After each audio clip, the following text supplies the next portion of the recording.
Guys, this is gonna be the most makeshift stream I've ever done in my life. Like, nothing is working, but the show must go on.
Me running late, even when I've got technical problems, I'm not late. Don't know what you're on about.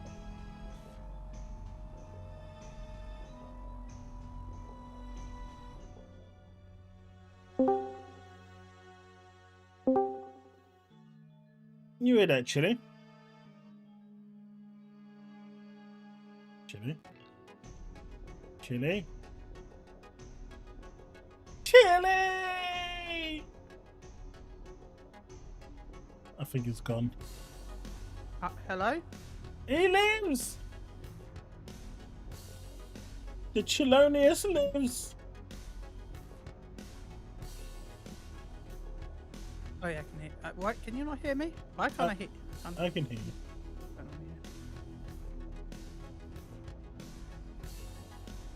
Question is, can the chat hear you?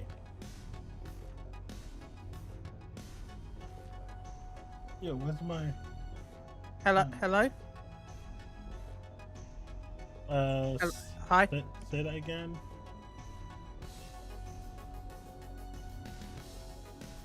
Hello? Yeah, you're being picked up. I can hear you, Chili. You're very amazing, majestic, fantastic.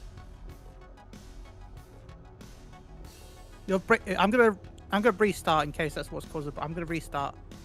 All right, cool. Because you're breaking up a lot.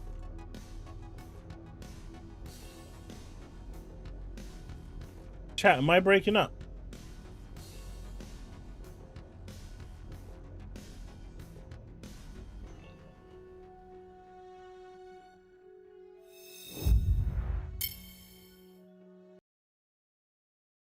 All right, folks, how's it going? Yeah, this gonna be some weird ass stream today. Unfortunately, nothing's actually working when it comes to Google authentication has gone down or is having severe problems. So anything that requires you to authenticate through OBS or StreamYards is not working. So we're gonna have to do a makeshift stream today.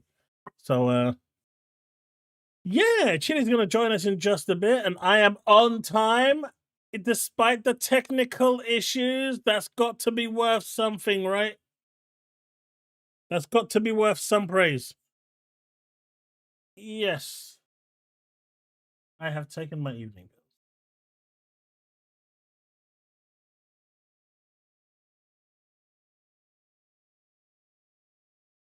Indeed it is. Hey, after that, let me see if I can make this bigger. There we go. Now I can actually see something. Oh no.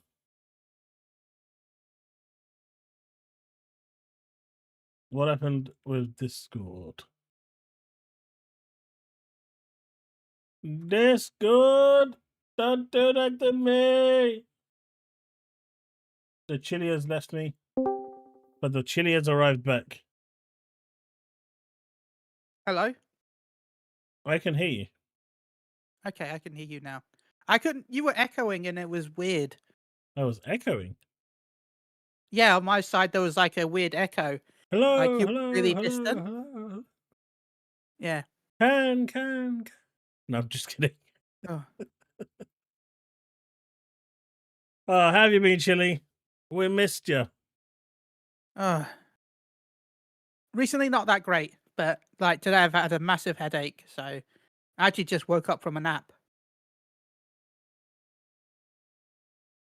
Oh, sorry to hear that, mate. Hopefully, we'll have a good time in today's stream because, yeah, it's been an interesting week, especially with the complete meltdown from PlayStation fans.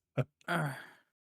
Oh, that meltdown Which doesn't is sound great. The fact that I'm exhausted. Trust me, I, unlike a lot of people, haven't melted down over this. he totally has, by the way. He's been sending Yeah, Hiroki Totoki threatening so many letters. all of it, or threatening mails, all of them. Ugh. But he works old school. He says telegrams. I faxed them, just like how Facts. the Japanese like. Nah, pigeon mail, man. Uh,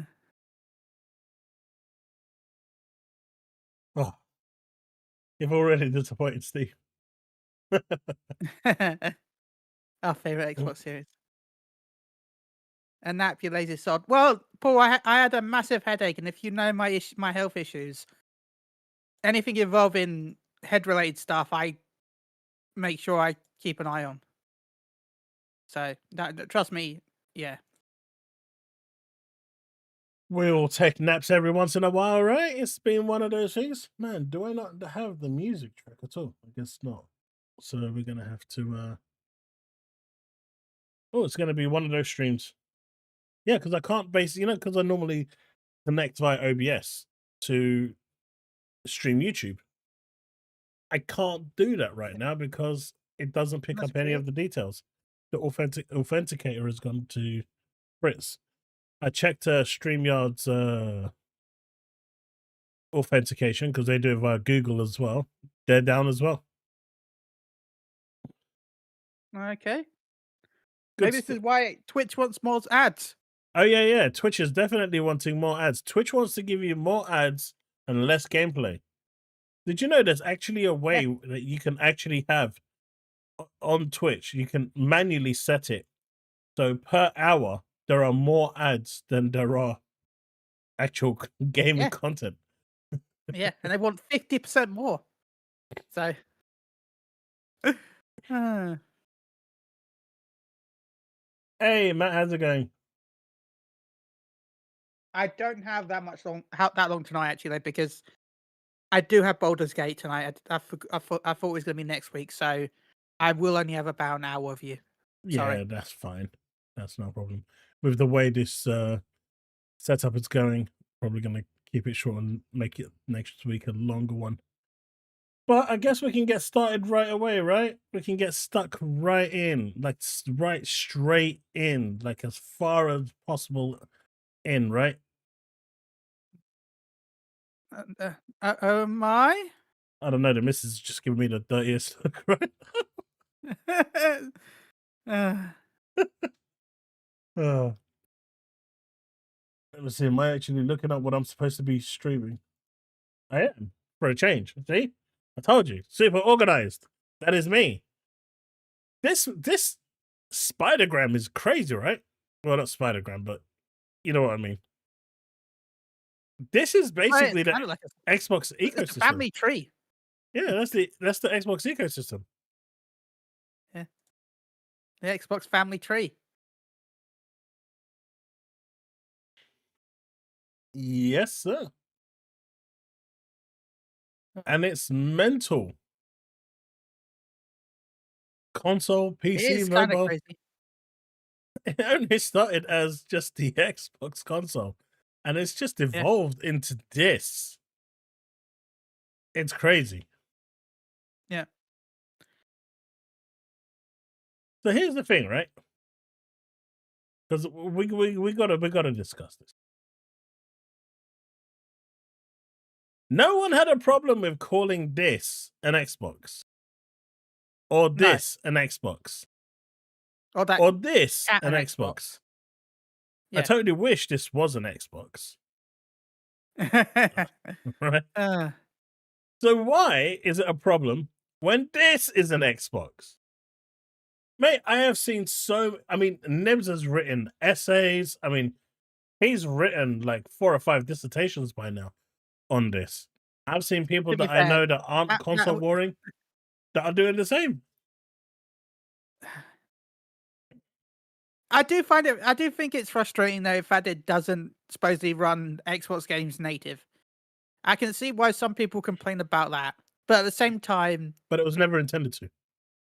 it was never really intended to, and it will run them via the cloud, which I guess I kind And of find funny because everyone hated on the Portal because of that.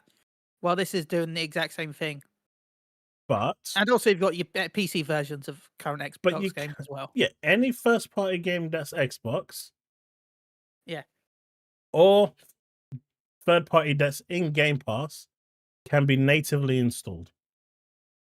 And let's face it, 99% of the good games are on Game Pass. yeah. That are not exclusive. So, What's the but problem? yeah, they're like, oh, but what about my Xbox One games? What about my 360 games? No one plays those, by the way. They just keep saying that they want to play them, but no one plays them. Even if there was a lot of people playing it, it's too expensive. But the thing is, they're going to get them working. Yeah. They are going to get it working on Windows. This is just the Eventually. first step. This is just the first step, right?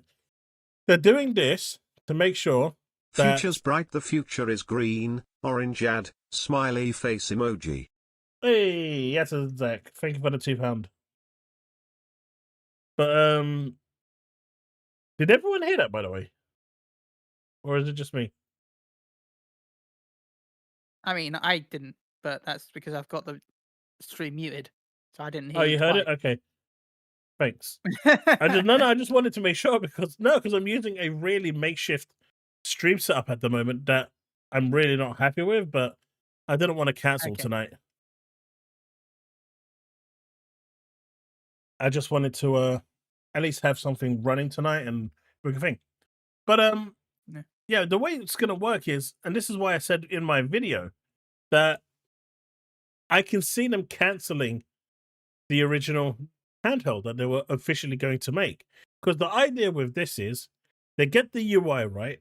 This UI is going to be on the next Xbox. It's going to be on PC. It's going to be everywhere. This is going to be the unified UI for game mode. Yeah, this will probably be in Windows 12. I mean, they can even put it on Windows 11. It's just a patch They update, could, right? but this is Microsoft. They'll probably use it to promote Windows 12. Isn't Windows 12 too early though? It'll be soon, right? Can't be. I've only just got Windows 11. I mean, we just end of service Windows 10, so Yeah, so there's a long time for end of service Windows 11. Oh, I know about Tom Warren, but this is what I said this way before Tom Warren. I said this long before this guy. Where is it? Not this guy. Not this guy. Where is he? He's somewhere. He's somewhere. He's somewhere. He's somewhere. there's a chance that Windows 12 will be December. I said it before this guy. Right? I said it before all of them. Thank you for the 1 month gifted membership to Joel Gregory, Devin. I appreciate you. But I said there's no point of a native handheld because this device or the future versions of these devices will be playing native OG Xbox 360 and OG games. They've already started to port 360 and OG games to PC Game Pass. If you look inside there, you're starting to find more and more 360 games. So instead of actually making it backwards compatible, what they're doing is they're adding a wrapper to it and just making it work on Windows 11. And so the next Xbox will be a hybrid PC. Or it's just going to be a flat out PC. But I've been saying this for ages, and now what? Tom Warren's going to come out and have an exclusive? Mate, I had this exclusive like 2-3 months ago. Don't come out with that. A year ago, I'd say. Don't come out with that. I had this down to a T ages ago. Where's my credit? I called this. Why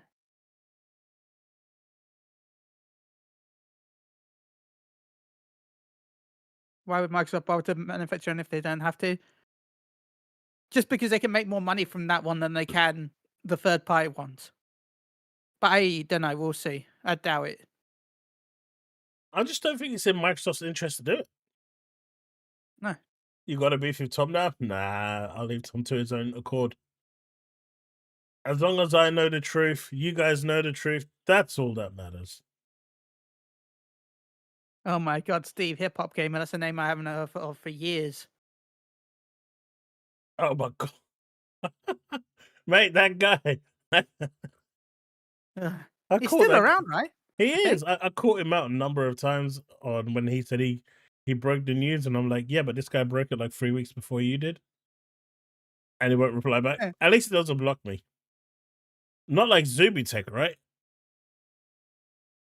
So people, he called, just called him a liar. Liar! For saying Final Fantasy 7 was coming. And I told you all it was coming, and so was Final Fantasy 16, right? And I even agreed that, like, the only thing I disagreed with you, and I think you finally agreed with me eventually, was that Rebirth will be next year. Yeah, Rebirth early next year. Because you were talking about Rebirth and Remake at the same time. I'm like, hey, no, that was pure they hopium, like man. money. Pure hopium. They like money.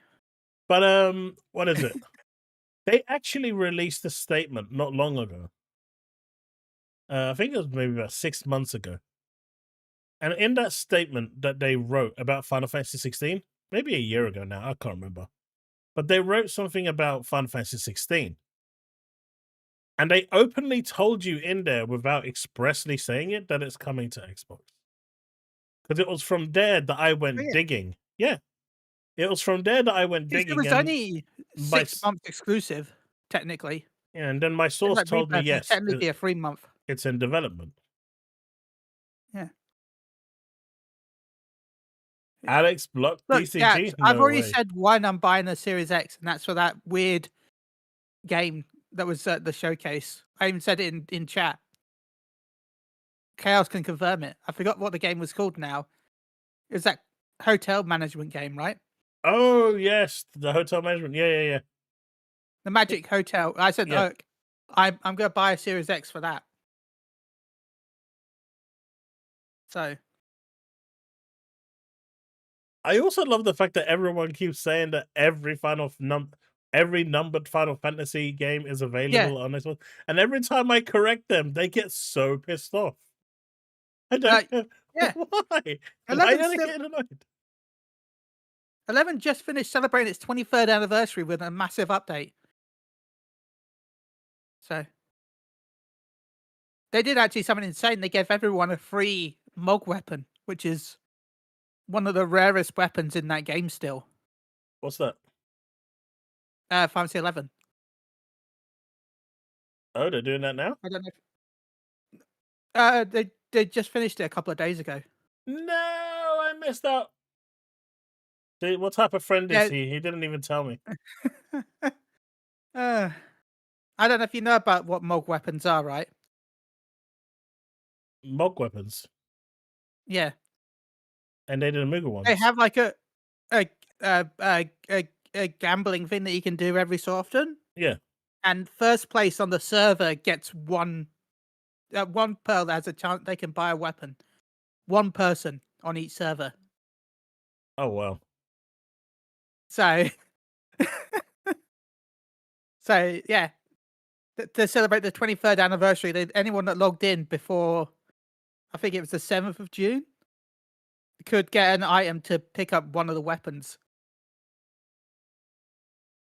They're not the weapons aren't that. In fact, nobody knows what they do because not many people have any of the weapons. Because not only is it you have to make sure that you have to have the correct lottery numbers to win it. So You see, chat. Gotcha has entered Final Fantasy 11. you're going to become a bot now. Here's a real game. He wants to play on all consoles. Nothing wrong with that. Thank you, Sanchez. But yeah, man, I have loved it this week. Seriously. The way I've been just teasing people with this, because this is essentially what Microsoft wants the future to be. This is what Microsoft wants the future to Xbox to be, ultimately. They just want it to be something that's, move around. You can take around with you. You can have your PC if you want, but they want it to be mobile. But they need to get the price right. I think this thing is going to live this is the test, but this is going to live and die by its price. But I think the next rendition is probably going to be cheaper.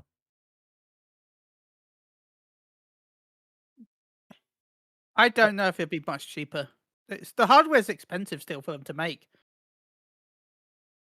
I don't know, man. JTech completely, utterly lost it. JTech was like, if you buy Lost Soul Aside on Steam, you failed the test because it's a single-player, story-driven, fully published PlayStation game. So if you support that game on Steam, day and date, you have failed the test. So I'm just gonna go buy it on Steam and play it on my Xbox LIX. I'm gonna play it on my Xbox.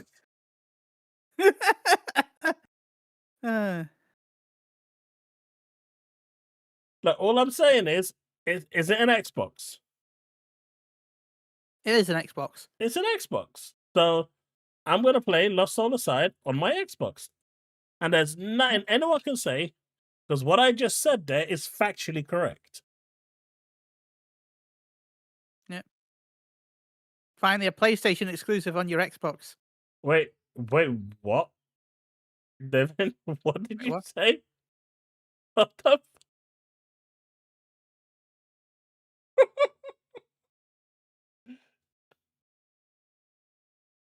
Whoa! Did you see what Devin? What's he saying? He's gonna flash himself. Well, yeah, it's because Watchko was talking about Flash games earlier. I thought he was gonna walk up to a mirror. I'm a Flash gamer. I only play Flash games, and now everyone's talking about flashing. I don't know. I thought Devin was talking about going up to a mirror. Now it's funny. To be fair, though, you know what? At least it's to himself, okay? Nobody's going to get harmed with that. Oh, did you see what Paul Harris just asked? No. Everybody eating pizza tonight. I had pizza with no pineapple. Guess what I had, chat? It finally happened. I had some Domino's and I had some delicious ham and pineapple pizza. See, this is where I'll get kicked off from the show anyway, because I just don't like pizza. It's been fun, everyone.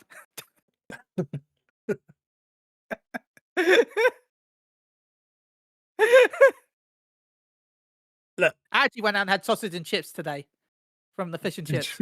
Broccoli. No, man, ham and pineapple. It was good. I mean, there was that barbecue chicken pizza as well that they got, but it was nothing compared to my ham and pineapple. That, see, when I was pineapple... a kid growing up, we would go out. My parents would get a pizza. My sister would get a pizza, and I would be sat there with the garlic bread. Garlic bread? So, yeah. Well, someone said to ban you. Get him out of it. Don't like pizza. What do you mean, Banisher? Pineapple on pizza is amazing. Actually, the pineapple on almost anything cooked is amazing. I mean, pineapple with ham is probably... I don't know if it's that good on pizza. Pineapple with ham, because ham is salty and pineapple has a sweetness. So so it works. Yeah, they complement each other. Now, if you were doing something like pineapple and chicken, maybe it'd be a bit weird. That might be a bit weird, but I could probably make it work. But ham, you got the salt. That's why people do gammon, steak, and pineapple. Yeah, see? got- Look yeah. at all these beautiful dishes coming out with pineapple. You guys Yeah. are in for a real treat. Actually, like ham and pineapple, I enjoy a lot of flavors for pizza. There you go, Leaf. I knew it. Yeah. And here's a really interesting one that we found out about thanks to the Switch. Since Leaf is a Switch fan, I'll give him, a Switch freebie here. It's been hacked, right? No. Oh. But Cyberpunk 2077 is Yeah. actually cross progression between all platforms after it released on Switch. Oh, that's awesome. So now, the update that came with the Switch version when it released, you can play on the Switch, save your game, and it saves it to the cloud, and then you can continue from your PC, your PlayStation 5, or your Xbox. That is how it's supposed to be done. Play So anywhere. there you go, Literally. Leaf.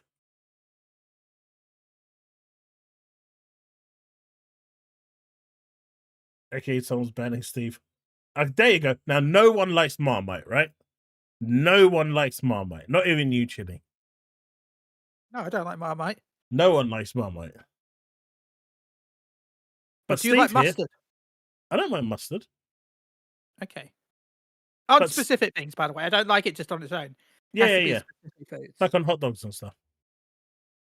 A ham sandwich? Yeah, it can work. But not Marmite. You can't use Marmite on anything. No, Marmite's just No, no. You can use Marmite for certain things, no. like retiling your walls. No, I still stink. I don't have a sense of smell. No, what you do is during the holidays, you go to the people you really don't like and give them Marmite as a gift. Yeah. Wait, Marmite is sticky, right? What you could do is put it on the roads and see if anyone gets tricked by see if it's road maintenance. Is it road maintenance or Marmite? Marmite is British and it is horrible. It is absolutely just vile. It's yeast extract, right? Yeah. Yeah. But then also British mustard is much better than American mustard. I'm sorry. I mean, I'll British fight everything is over better that. than that. British fish and chips is better too. Yeah. British pizza is better too.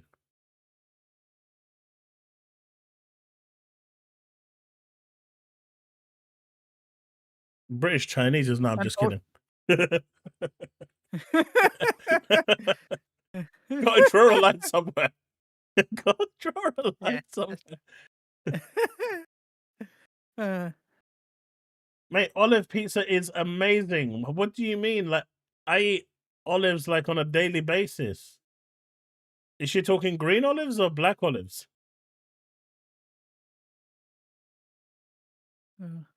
I mean, the French didn't invent pizza, so who knows?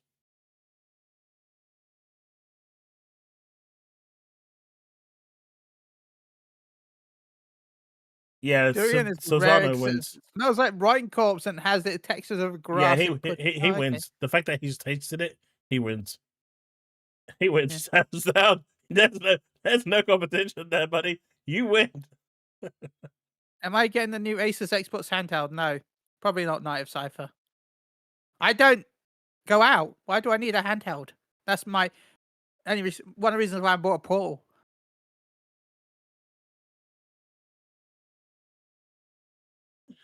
Yeah. The Portal could be useful when you're in the shower. Or taking a poop. Yep. But that's about it. Or when you're in the kitchen cooking. You don't have to pay attention to your cooking. To be fair, I air fry everything. So my idea of cooking is I prepare it, shove it in the air fryer, and then leave it there. See? So, and then I come back. You prefer that is. I'll be right in Switch too, though, Leaf. That's nasty. Eventually. I'm waiting till Pokemon comes out. So. Silent Hill is in development. Yeah. Kind of I gotta say, it's kind of amazing how much Bloober Team has really transformed people's opinions, because I remember when Silent Hill 2 got announced by Bloober Team, and everyone was, oh my god, it's going to be so bad. It's going to be the worst thing ever made. They're going to ruin it. And they then did. they're like, oh my god, it's hell. And then they did. they didn't. They realized that they were remaking a game, and they didn't do they anything else. did ruin Silent Hill 2.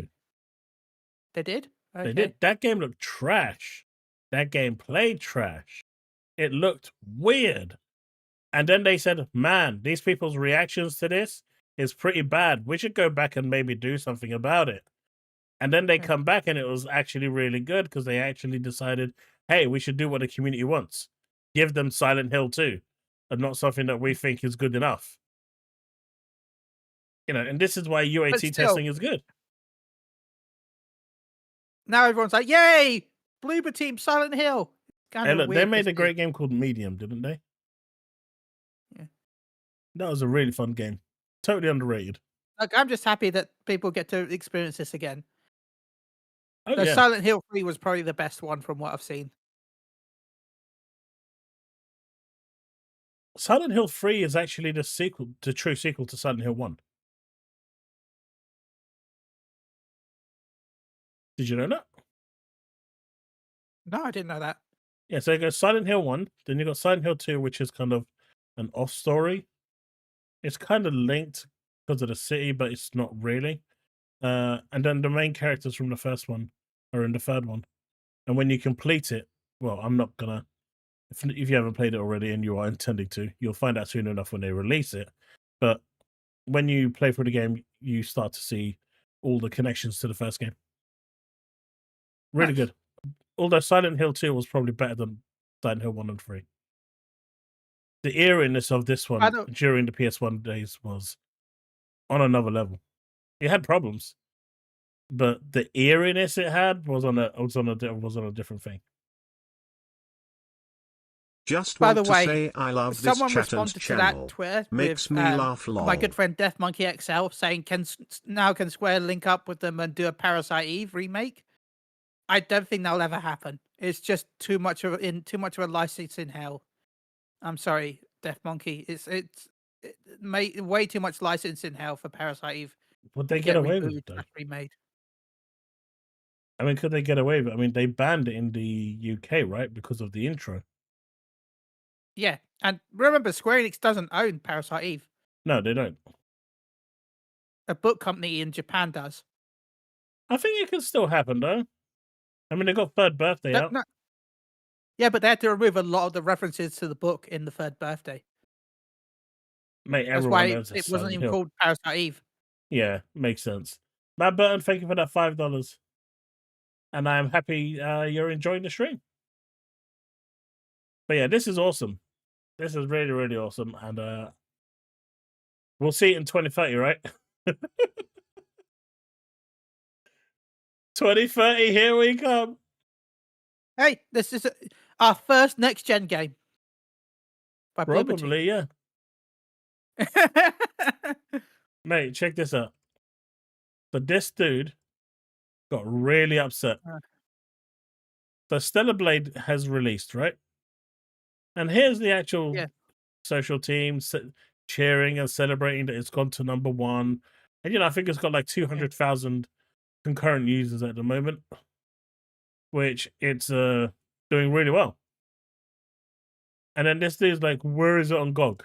So I told him, don't worry about it. If Steam ever goes out of business, it's in their policy, terms of service, which, you'll get all the games that you own. Man goes crazy and then starts going into some conspiracy theories. So I asked him if he believes that, people are listening to him secretly through his TV, through his phone, maybe through the webcam. I told him he should be careful because you never know, They might be watching him. So, tinfoil himself as well to ward off radio signals. I pretty much insinuate that he's a nutcase. And then he calls himself a lawyer, right? My dude then comes out, hey, man, I'm a lawyer. You can't talk to me like this.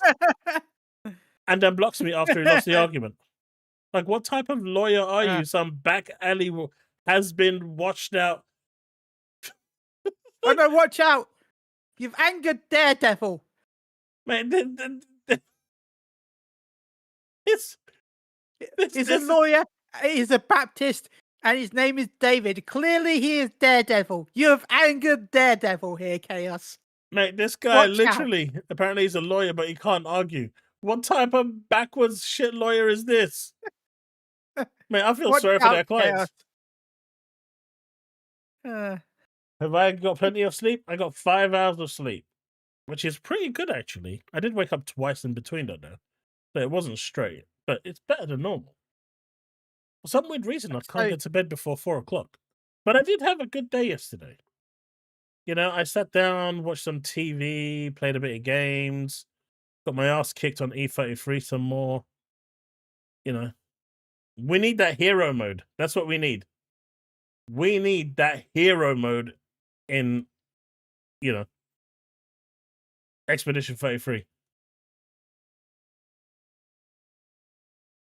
It is warm today, and the worst part is my neighbor is smoking weed, and it stinks like shit. Man, I I do want that to be legal one day, though. legal? Yeah, I hate the smell. It really makes me unwell. I hate the smell, but I had such good night's sleeps when I was in America because of it.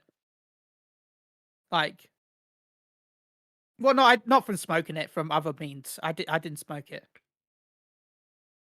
Let's just say half a tablet, and I fell asleep in like 20 minutes. It was so good.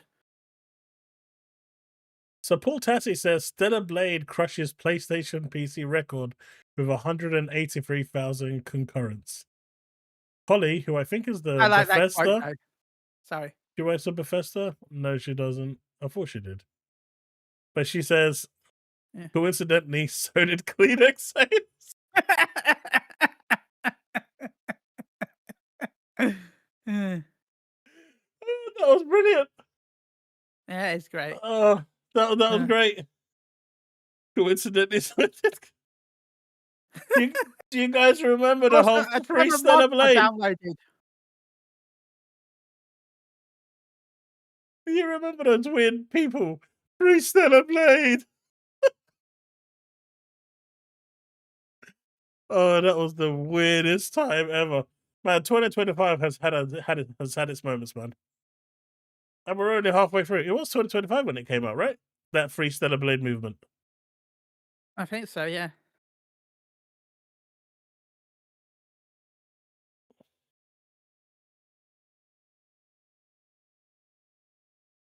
It doesn't lack depth. Uh, It has a lot of depth there. You're just not looking or trying hard enough. It's just going in the tip. Yeah. But no, people are comparing concurrents to sales, though, which is weird. He got it. He caught on. But no, you know, the game is doing well. Did you hear, by the way? Did you hear about this game? What they did? No. So, do you know that there's a game called Nike, the Goddess of Victory? Yeah, I've got that on my phone. Right. My friend Bobsy There is a plays it lot of occasionally. plot to that game. Yeah, it's quite a lot of plot. Actually, to be fair though, there is a lot in that game. I know you're joking about all the fan service, but The story is really I good. load it up, and as much as it's, I get really nervous with how much is on screen now. There's so much, there's so many Plot? options. I'm like, all at once. The UI is scary for a casual player. But apart from the story being really good in that game, which it actually is after you get past like chapter 6, if you buy the complete edition on PC, they give you a code that's roughly worth about $80 that you can use in Nike and unlock a skin for one of the characters. That's cool. But if you're a PlayStation 5 owner and you supported the game from day one, you don't get shit. And it makes sense. They want to sell the new product. You get nothing. It sucks, but they want to sell the new product, so But you get makes sense to nothing. me. No. You get nothing.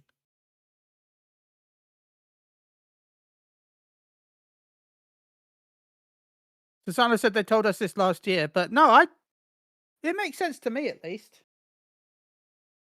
Maybe I'm weird. I'm your favorite Canadian.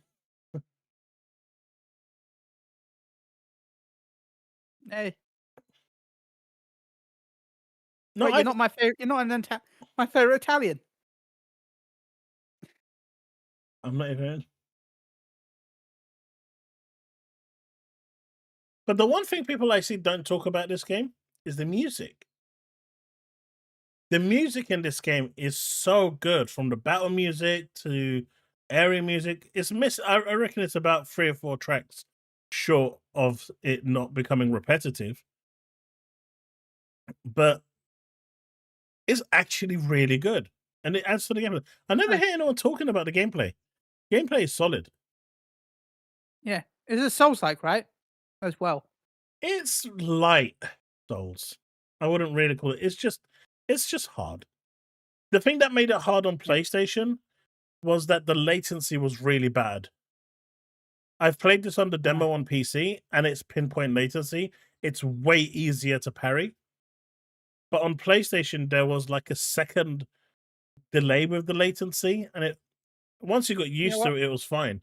But that second delay often puts you off because you're visually checking for that latency, but you have to act. I'm gonna say that's why I stuck at Expedition 33 then. The latency. Not Yeah, it could me. be. Yeah, it's totally the latency. Yeah.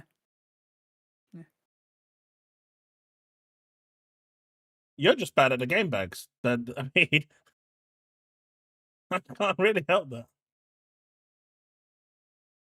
Yeah, I saw that, Brick.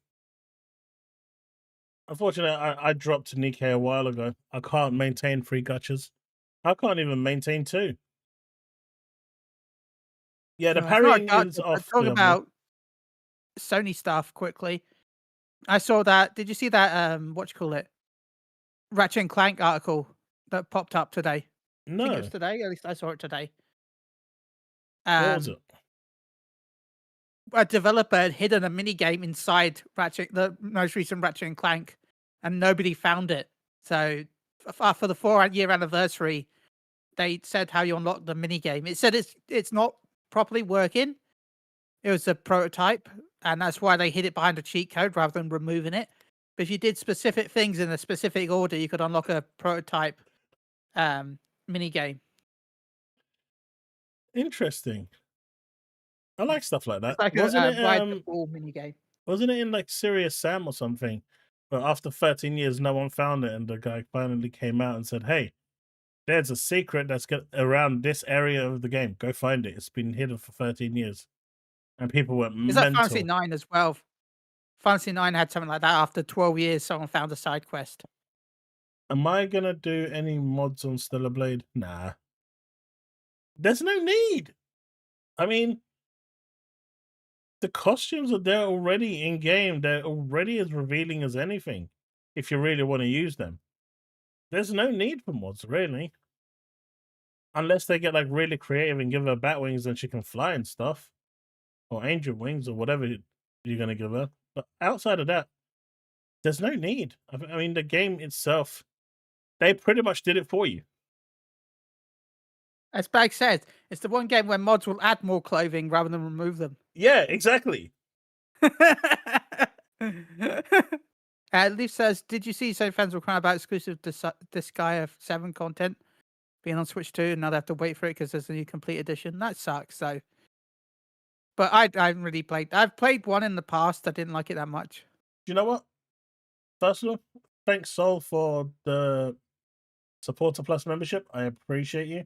But secondly, the grass is always greener when it's on your side. So Sony's just getting the medicine. You know, they're just getting what they deserve right now.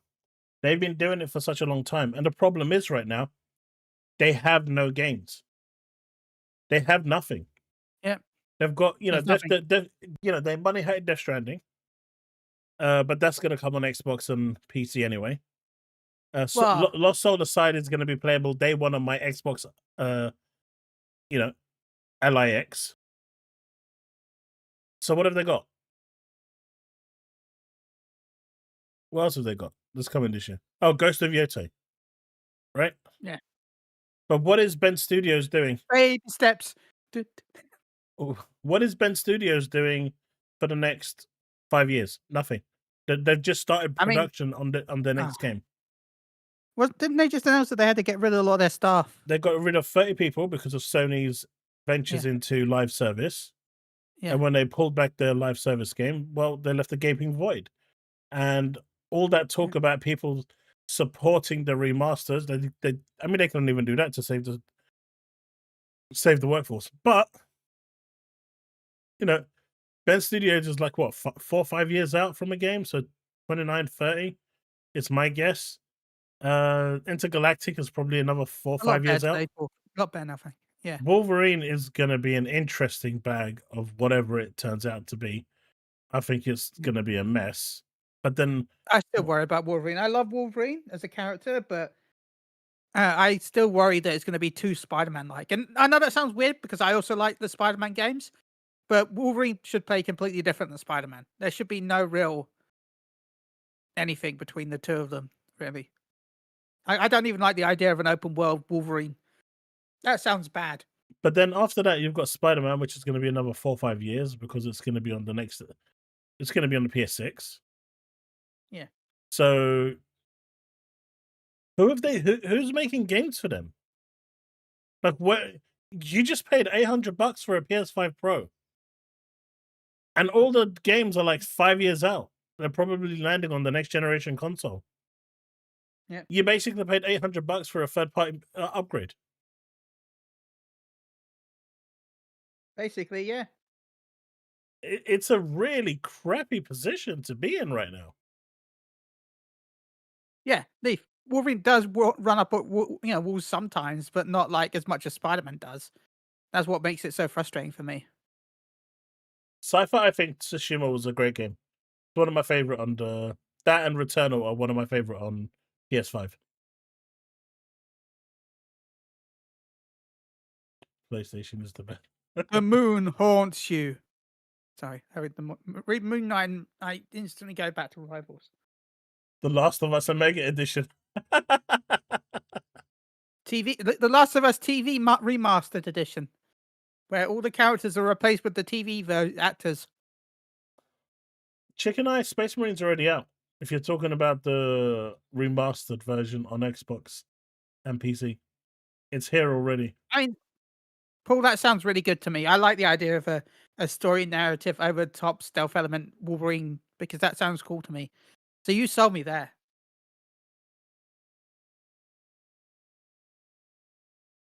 Yeah, it's your standard over-the-shoulder story narrative stealth elements game. Yeah. I mean, I've seen it. I've seen the game.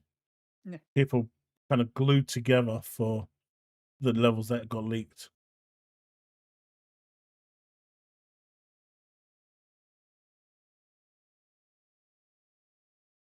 It's just saying. I mean, it's not a remake of God of War, right? Because God of War is a sequel, actually. It just takes so far in the future that, yeah. It's not a remake with God of War.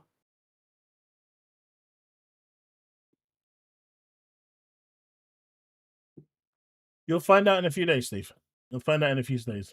The Logan of us all. But yeah, so I'm really happy that Stellar Blade is doing well. I think it's kind of a slap in the face to PlayStation fans who got the game, beta tested it for PC players, and their PC players get the extra outfit too. Oh, you gotta love it. But man, what is the current what was the highest? No worries, Solar Cord.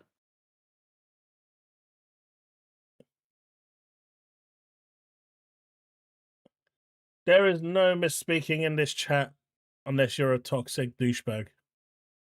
Yeah. 183,830 is the peak it got within the first 6 hours. That is not bad at all. That's insane. For And a it's not a game. weekend as well. It's not a weekend. And, you know, every single one of them were at Nexus Mod's first stop, right?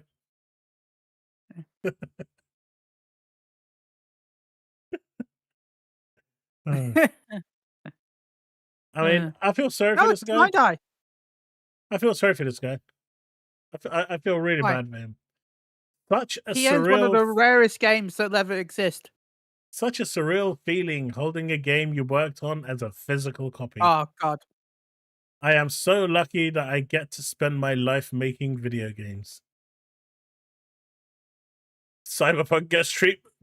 Yeah. Mine's like a Cyberpunk treatment as PlayStation issues refunds. Yeah. One of the only games to ever be refunded. Oh, The game is so broken. Sony just said, you know what? Just take the refund. We don't even care anymore. Just take your money and go away.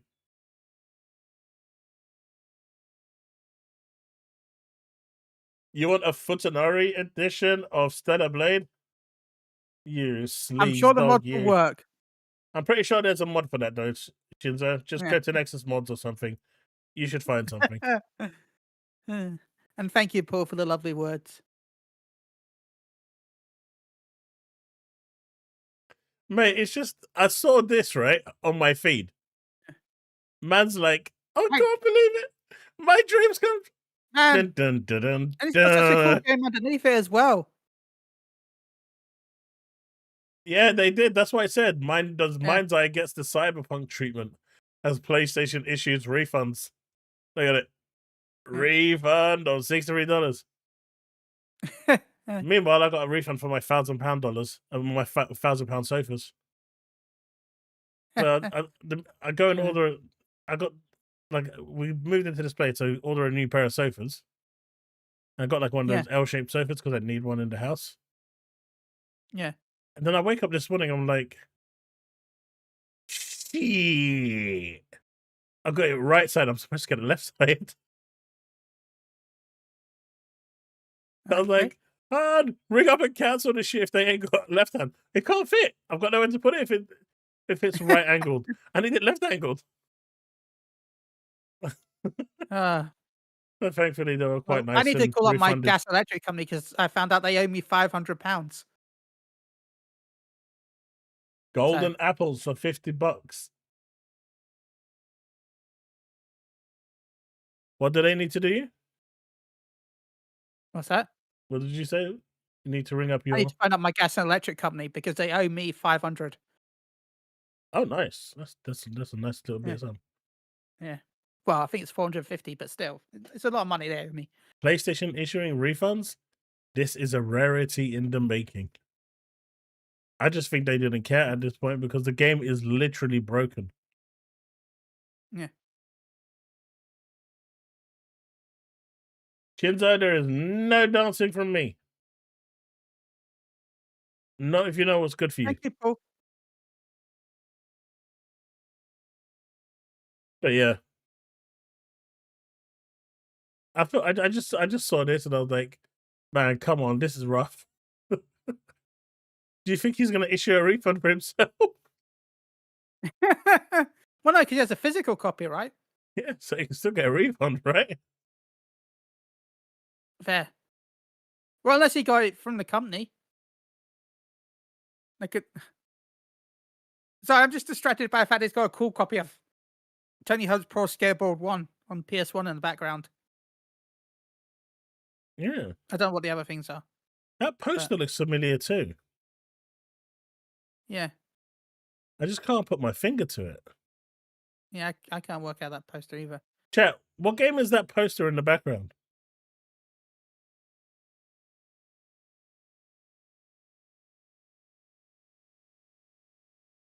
Oh, Shinzo, we know what you like. It's okay. You know, we don't judge you for it. Look, I don't kink shame. Yeah, none of us kink shame here. I mean, Steve is into his pal dating sim. Paul says it's Ark. Is that Ark? I don't. It might be. I don't know. It looks too too looks too cartoony for me for Arc. Yeah, I don't think it's that. I mean, that could be Vaughn, but I don't think it's Vaughn. I think it's something like Zeno or something. Yeah.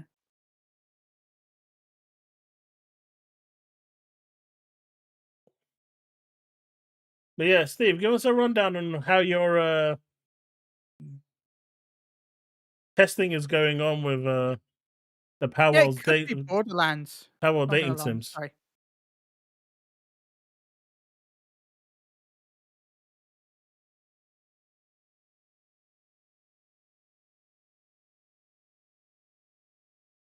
Oh. Nah, you know what? At least I'm not dating pals.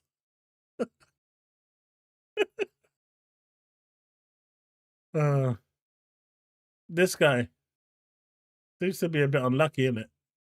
Of all the times to go to Sony when they're doing layoffs. Oh, First in, I'm sorry. last in, first out.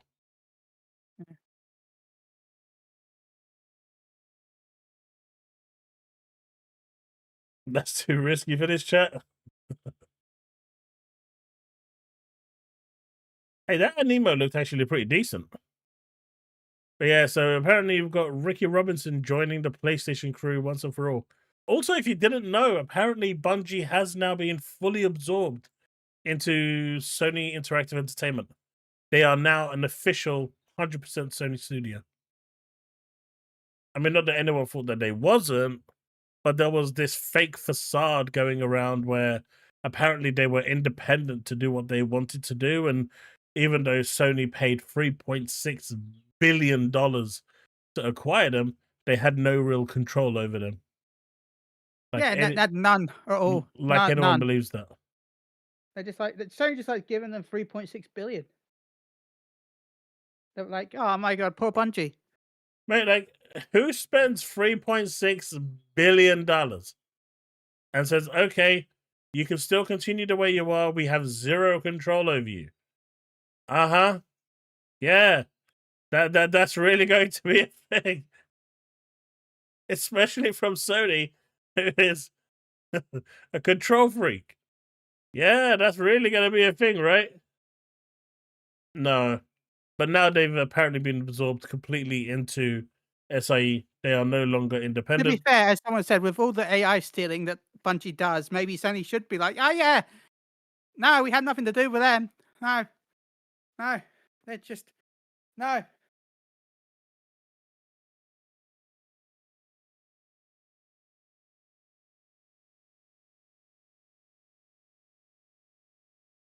Man, I see all of you on social media trying to damage control and trying to, oh, but it doesn't do this and it doesn't do this. And it's like, no one cares. The reason people are mocking you, PlayStation fans, is because they're reacting to it.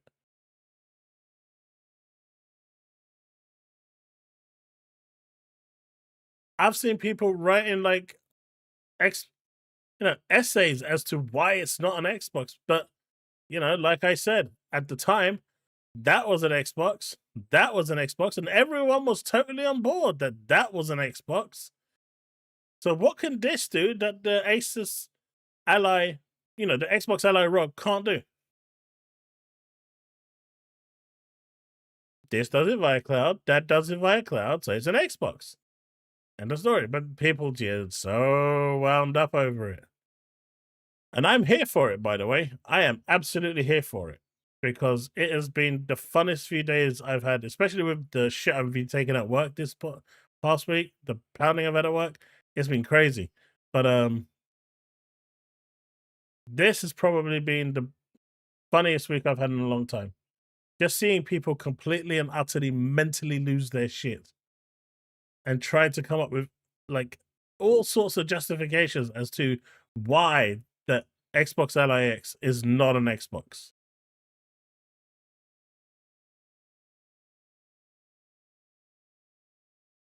And at the time, you guys were agreeing that it was an Xbox.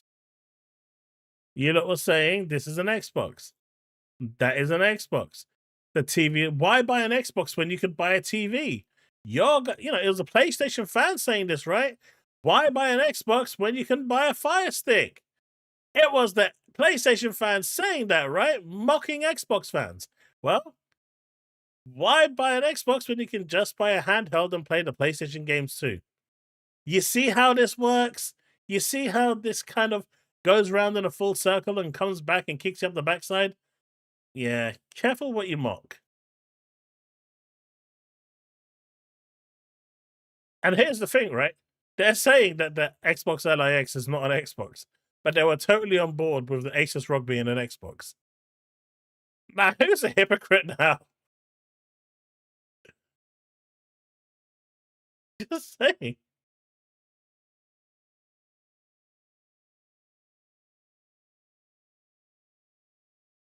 Outrage? I'm not playing around for outrage. I'm having fun by actually getting people annoyed. People are getting so wound up and can't see that it's just good fun.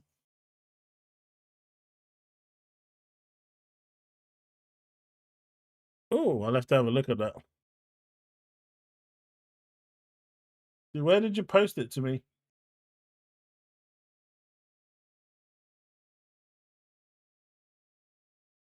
Anyway, thank you for having me on, but I'm gonna have to go get ready for my stuff soon. So I'm sorry it's a short time. I'm sorry, chat, but hopefully I can be on more in the future.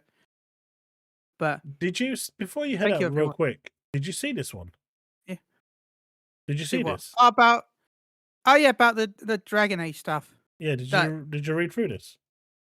Most of it, I think, but I was half asleep when I saw it, I think. Do you have 2 minutes to just quickly go through this? Because I just wanted your thoughts on sure. this. So apparently Jason Schreier had, I'll come back to the Xbox handheld thing in a bit and continue to mock those in the chat that Please are give me for a second, it seems chat, so 1 second. Jason Schreier has released a scathing article on what went wrong during the Dragon Age thing. BioWare was under immense pressure to succeed after the failure of Anthem and Andromeda. I mean, there's no surprise with that one. I mean, that's any company that ever existed ever. Yeah. I'm sorry. That's The original concept named Joplin. No company's going to be like, you did so bad with your last 2 games. You know, we want you to do worse with the 3rd one. The original concept, codenamed Joplin, was a smaller single-player experience, which is what you kind of expect with Dragon Age, right? A single-player RPG experience. EA forced a pivot to multiplayer in 2017. Yeah, because they had their multiplayer. Crazy going on. More reasons to shop at more reasons. Sorry. Yeah. I don't even know what to say to that. No, I'm sorry, codename Morrison. Yep. It could have been Tesco. Creative director Mike Laidlaw resigned over the shift. So they actually lost their creative director because they went live service. Yeah. So Matt Goldman replaced and aimed for a lighter, pulpy tone fitting for online gameplay. So a lighter story that fits, an online thing, which is fair. Even though it's not right for Dragon Age. Anthem's failure in 2019 raised internal doubts about repeating mistakes. No shit. The pandemic disruptions and leadership resignations further complicated development. You don't say. In 2020, the project was abruptly... By the way, I would say that Dragon Age could be lighter. I don't think it has to be completely dark. It doesn't have to be dark. I just think they went the wrong way with the cartoony graphic style as opposed to what they had before. They went too far into the... Yeah, I agree. In 2020, the project was abruptly pivoted back to a single player. Man, can you imagine actually making a single player and then having to change it to a multiplayer? And you're doing that for 3 years now as a multiplayer. And then you have to turn that back into a single player. That's gotta be rough. I will say, though, out of a lot of franchises, Dragon Age should be one of the easier ones to do that, at least. It's still going to be frustratingly hard, but, like, at least with Dragon Age, it's team-based gameplay. So, even if you're turning it back into a single-player game, technically you would have had to make characters for their team anyway. But they didn't have the Gambit system. No. That's the best system of It's all the time. best system of all time, right? It's so good. The team was given just 18 months to overhaul, structure, and rewrite the story. I mean, that explains why the story was so bad. Tight timelines led to rushed decisions and lack of meaningful choice in gameplay, so they had to strip the game completely. Multiple delays didn't allow redesigns, just extensions of flawed structures, so they had to build crap on top of crap, even though they knew it was crap. Feedback from alpha testing in 2022 pointed to lack of impactful narrative decisions. So people complained that there wasn't none in 2022, and they still didn't really deliver on it. Last minute attempts to reintroduce meaningful choices was shallow. BioWare brought in a second team from the Mass Effect project in 2023. So they've gone from single player to multiplayer, back to single player, and now having an additional team brought in to save them. That must exude confidence in morale at BioWare right now, right? Mm. Cultural clashes arose. Of course it is. Dragon Age team were laid back. Mass Effect team was top down and structured. Mass Okay, now Effect, I'm excited for Mass Effect. huh? Sorry. You're worried? I was worried to see, like, I'm sorry, but you can't really do a laid back approach when there's 1,000 people working on your game. Yep. Mass Effect leaders rewrote and added new scenes, including the game's emotional finale. So apparently the good stuff is thanks to the Mass Effect team. Dragon Age leads were frustrated, denied similar resources, and excluded from key meetings. They were literally yeeted once the Mass Effect team came in. Long-standing resentment emerged from EA favoring Mass Effect internally. I mean, at this point, this is all telling me that BioWare is getting shut down. Original multiplayer versions, snarky tone felt outdated. Concerns it would resemble Forspoken. There was nothing wrong with that game. It was a good 7 out of Forspoken was 10. good. Led to last-minute dialogue rewrites, voice actor strike, and overtime demand hindered Now that is out of their these control. changes. Yeah, that was out of their control. Initial trailer looked like Fortnite. Alienating. Wow. I mean, that's what I said, right? It looked too cartoony. Yeah. Marketing failed to properly convey the game's actual tone and genre. I agree with that, because all they showed was virtue signaling. BioWare's future. BioWare contributes 5% of EA's annual revenue. EA primarily profits from sports and shooters. Only 5%. I can genuinely see BioWare after Mass Effect being shut down. I'm actually shocked it's 5%. Like, this is bad. Yeah. After I can actually see them getting the Mass Effect team, ripping them out of BioWare and saying you're your own studio, Mass Effect studio. Analysts say EA may continue supporting BioWare due to the potential payoff of hit RPGs, essentially Mass Effect. However, its long decline raises real questions about whether EA will ultimately shut it down. Analyst Doug Cruz, if they shuttered the doors tomorrow, I wouldn't be totally surprised. I wouldn't be surprised either. Anyway, I'm going to bounce now, but yeah. yeah. Do you think they'll shut down? Probably. I'm not going to lie, which sucks because BioWare was a good, but to be fair, I like the multiplayer Mass Effect, so I can't really say much. But BioWare was a pretty good company at one point. But I do need to run. Go for it, man. Remember, if you're watching this right now as a VOD, like and subscribe. If you're watching this live, remember to like and subscribe. And thank you, everyone, for the lovely messages earlier. And thank you, Chaos, as always. See you when I see you, okay? Take it easy, man. Bye-bye. Bye. You got DM. I did. Who DM'd me?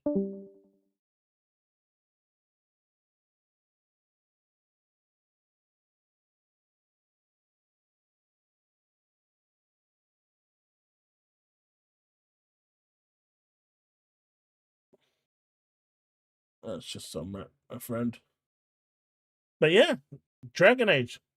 Yeah, man, it's all the hot girls DMing me now, mate. It's the beard.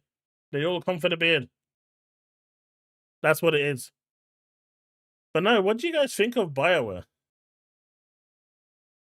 BioWare should try making a good game. Come on, man. You don't have to be that brutal, man.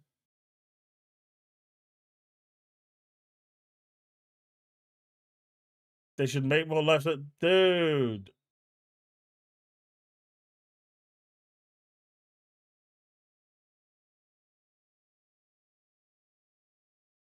Clearly, Steve forgot about Knights of the Old Republic. Anthem was a good game after they fixed it. It was just a miracle it worked at launch. It's a miracle the game came out, to be fair. But the flying in Anthem is still some of the best flying in any game, if not the best flying. The combo system was pretty good as well. No, I really enjoyed Anthem. It was my favorite live service game at the time. It was really good. But it didn't have content. And if you don't have content, the game goes down real quick. The story was pretty good. There you go. See, Soul started watching me because of Anthem, because I made it look good. I made it look amazing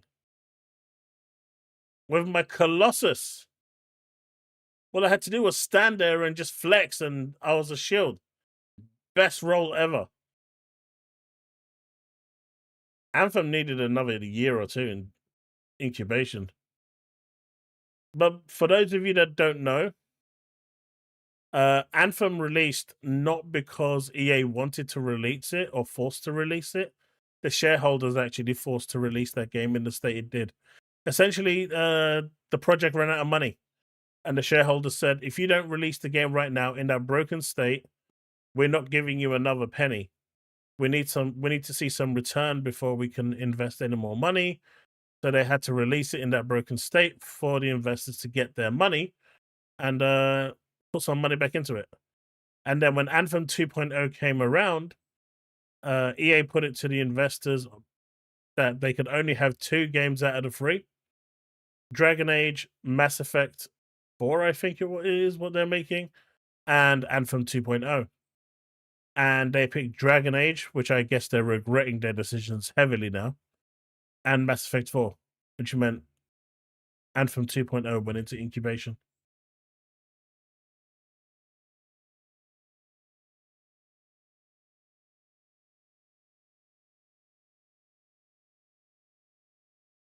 So, yeah.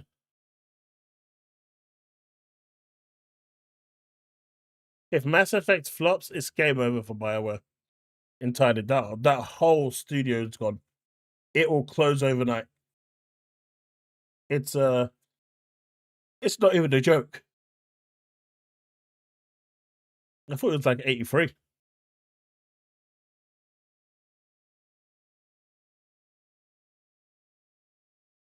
Wait. Sending him to another grave. Poor guy just beat cancer. Leave him alone.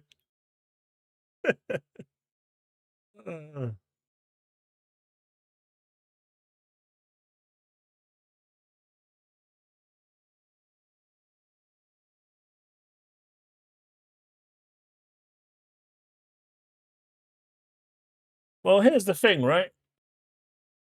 The ones that truly make the decisions never get punished. They just never do. The ones that never make the decision, the ones that, are doing the work, they're the ones that always get punished.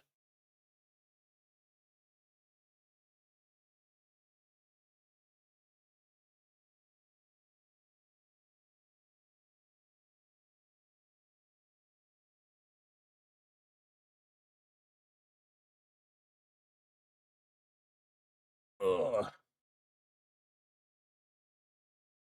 You met the main star back in May?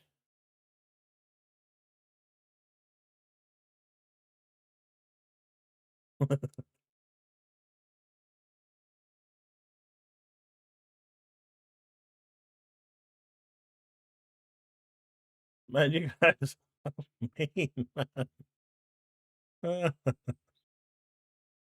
Oh. So yeah, did you guys see this? The Zuby back then called Jezaliah.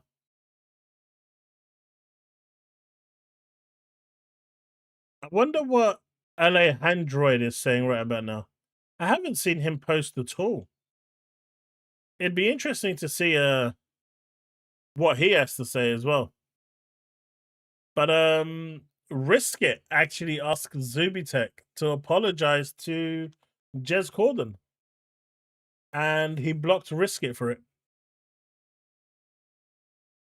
Why are these ponies all the same? I mean, I get you got PlayStation fans who are truly like enjoy gaming, but then you got these fans who are just, I don't know what they are.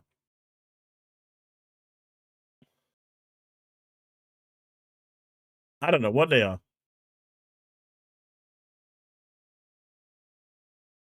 They are not Superior fans.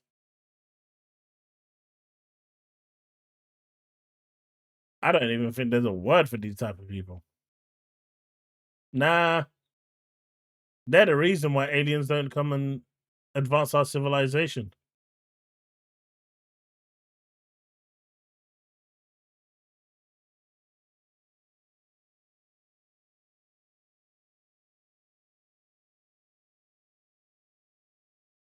I blocked Japan hates Xbox. I can't take that level of toxicity. Wacko, that guy is just filth. I can't take him. I rarely block people, but that one I did block. Oh, and Gamey's act as well I blocked as well.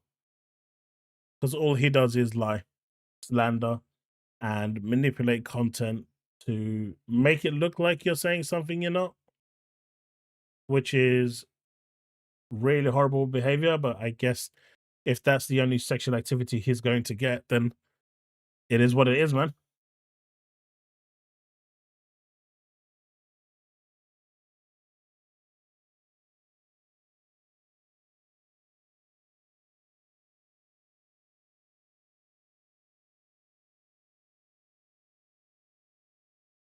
Well, the first thing you should have asked, Paul, is how are you supposed to send him the photo?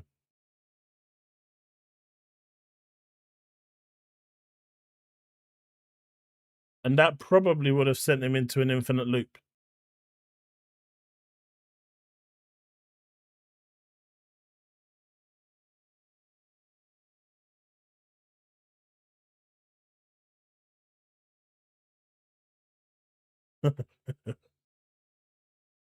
Yeah, he's a special kind. I didn't. But PlayStation fans loved to read at the time. They loved retweeting him. They loved it. Like that generic Eric and stuff. They loved retweeting him. They probably still do. But I muted generic Eric a long time ago. But I thought this was quite funny. All he asked was for an apology for being called a liar, and he got a block.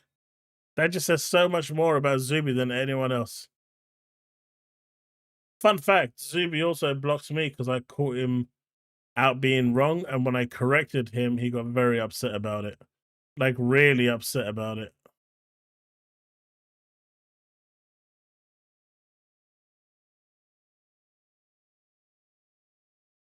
So did you guys hear about Sony potentially making a handheld console?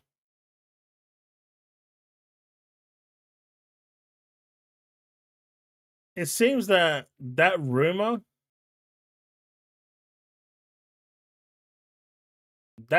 is sending is making PlayStation fans, in particular Puerto Rico, kind of scared.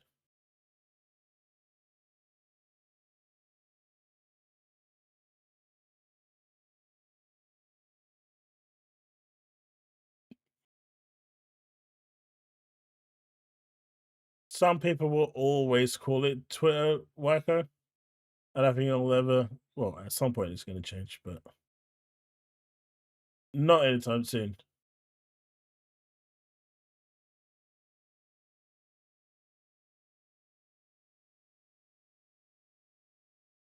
Ponies want a handheld so bad. I mean, but here's the thing, right? Just listen to this. I mean, you don't want to hear the fact that the PS5 is nothing but a console manufactured by AMD. That's literally what your PS5 is, and the Xbox Series X. So if you ponies, I'm telling you, this is not a good stance to take, because if I type in PS5 specifications, it's not going to have parts that were manufactured by Sony. It's going to have parts that are manufactured by AMD. You guys are speaking fiction. I'm speaking straight facts.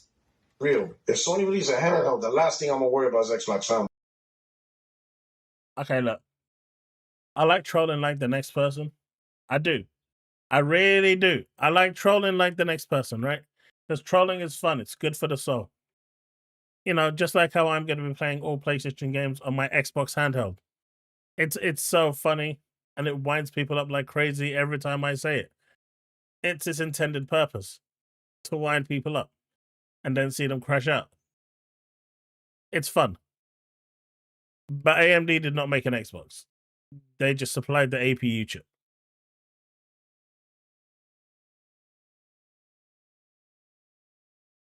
It is 12, It is. They did not. AMD just supplied the APU chip, man. That's it.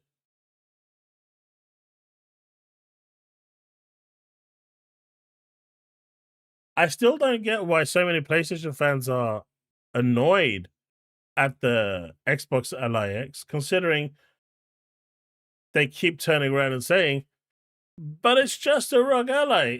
It's almost like they're trying to justify it to themselves. And the rest of us are like looking back and like, what's your point? Just leave me alone with my Xbox playing PlayStation games. And that's where you get them.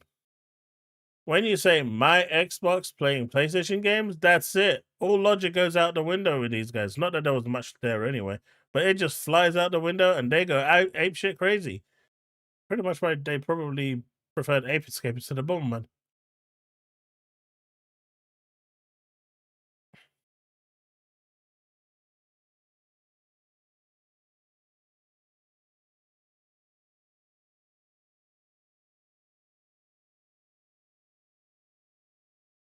Xbox has no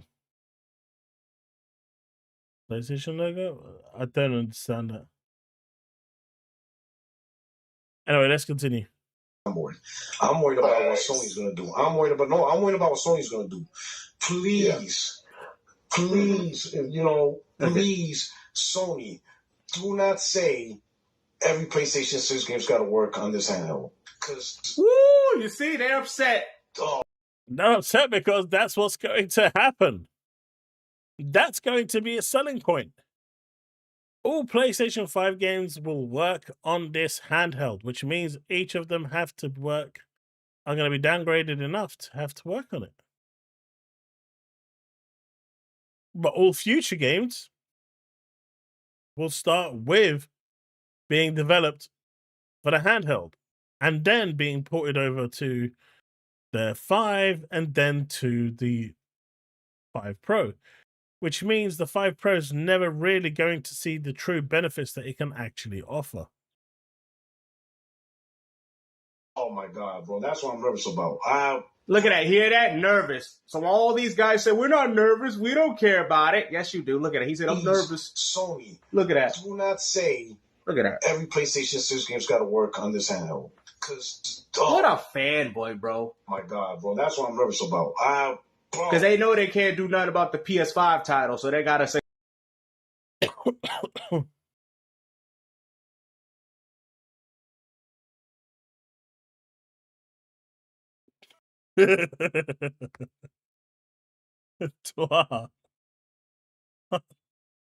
Stop teasing them.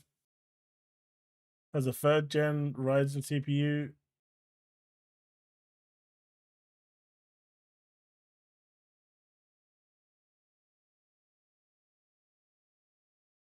Wait.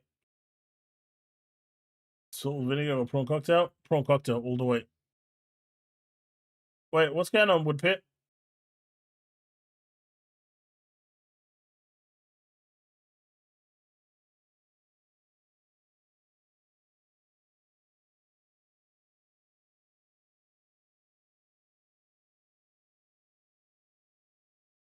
I don't know. Someone said they sent me a link to a video, but I couldn't find it.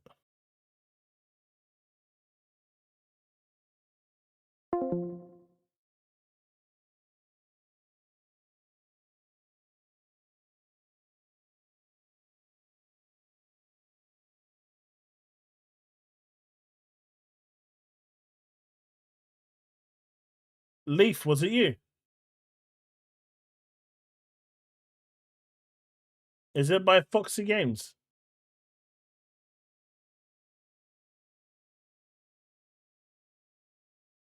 They want to block Steam games? They can't block Steam games.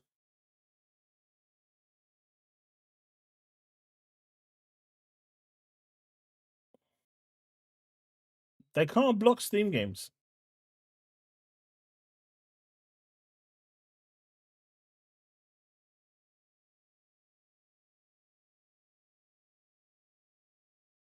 If it's cheap enough, I think you can. I think it should be that one, right?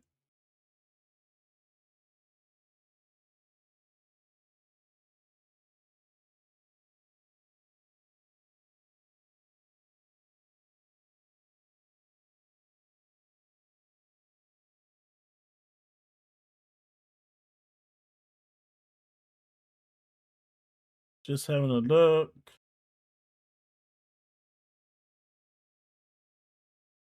Yeah, it's the same one. You posted it in both places.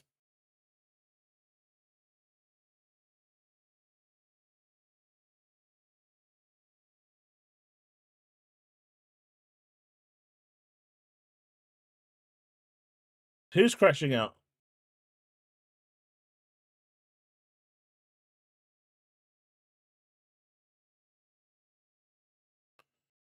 Mate, the salt is real. I mean, look at this one, right? Let me just go grab a drink, chat, because I am really thirsty. Give me a second. But just look at this. Just look at it. William R. Aguilar. Mate, these guys are living in some kind of dreamland. Tim Dog is off on one again. What, is Tim Dog saying that they're going to cancel? Mate, that guy's a douche. That guy is just stupid. Did you know that Tim Dog blocked me, right? Do you know why he blocked me? Do you know why Tim Dog blocked me before I go? So Tim Dog actually blocked me on X, and this is why he blocked me. Man said he was going to get evidence of me crying about exclusives. So he went and got a couple of tweets that didn't show anything that he was saying. So I asked him, where am I saying this? Can you try it again? And then he made up stories and he used someone else's DM chat as evidence. So he lied to try to lie against me. And so I proved to him that he's lying again. And I said, come at me with some facts of what you're saying is true. Otherwise, just shut the hell up. No one wants to hear you. And so he blocked me because he couldn't find anything against me. And do you know who else actually went digging in when he saw this at the time to try and find anything on me? Puerto Rock. And do you know what he said? Nah, he tripping. Chaos didn't say nothing like that. Tim Dog is just another big fake and a crybaby. That's all he is. He is just another big fake, a crybaby. He's really upset that $1 trillion company didn't go to him and spill company secrets to him. I'm sorry, buddy, but newsflash, you're not even a speck of dust on their wall or on their calendar. These companies don't give a shit about me, you, or anyone. They just use you. And you know what's the worst part? Man got used like a goddamn fiddle. He's still telling people that he broke bread with Phil Spencer. Mate, that bread must be some sacred bread. Anyway, I'll be back.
All right, chat, I'm back.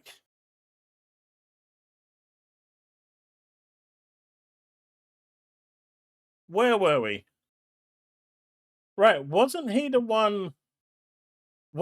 Dog the one that was stalking people outside a electronic store buying an Xbox?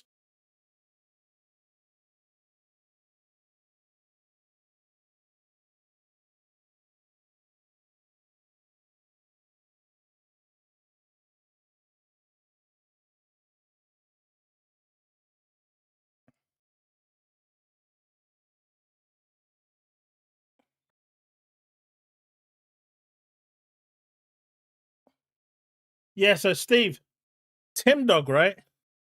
He parked his car out the store in an area where he knew people were buying consoles, and he was recording people buying Xboxes just so he can post onto social media that people are buying an Xbox. Let that sink in. And this is the guy that's gonna come to me and make lies about me. Like, I don't care if it was true, right? Because if it's true, I'll own up to it, right? If it's true, it's true. I made a video last year saying that Final Fantasy 7 and 16 100% is coming to Xbox, without a shadow of a doubt. And in fact, I actually put the proof in the video without saying anything. It's in there. Now, if you go back to that video, you will see the proof in the video, and it'll actually make sense. If I say something, I mean it. But he tried to make lies about me just because he couldn't find any dirt on me. And then he went back to his cronies and started making up shit about me. That guy is a waste of space. And by the way, when he went to PlayStation, look what happened. They ain't got no games for the next 5 years.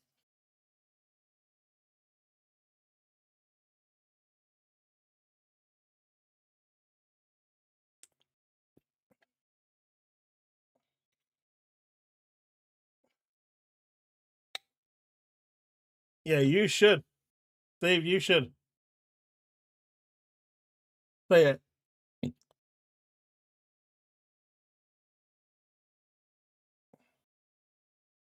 Yeah, that dude is way gone. Like, if I said something wrong, and if I've said something out of turn, and you guys call me out on it, fair play. But don't make shit up about me and say thing. You know, don't do that. I don't like it when people make stuff up about me. I don't mind if you actually, you know, have some receipts on me. That's fine. But don't make shit up. That's just, what's wrong with you?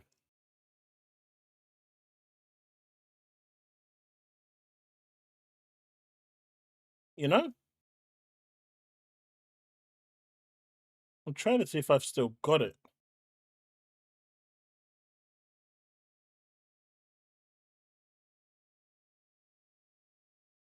I don't think I have, though.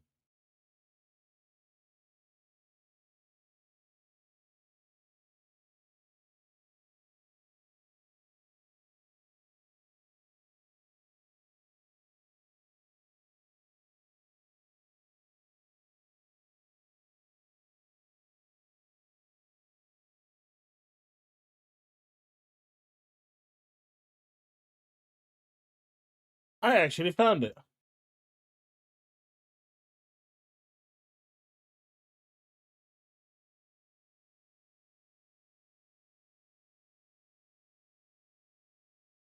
All right, here it is. So there's one. I knew I had the receipt somewhere. It's not going to show it because he's blocked me. So I can see it over here. Maybe I'll take a screenshot and show you. So that one isn't going to thing. That's thing. That's a sad one. But all I said was, dude, you went to PlayStation, that's fine. Why can't you game on both? Beyond me. But I won't go into that. Why are you still badgering on about Phil? This guy went on a Phil crusade like it was crazy. And then over here, he posted 4 things. Here it is.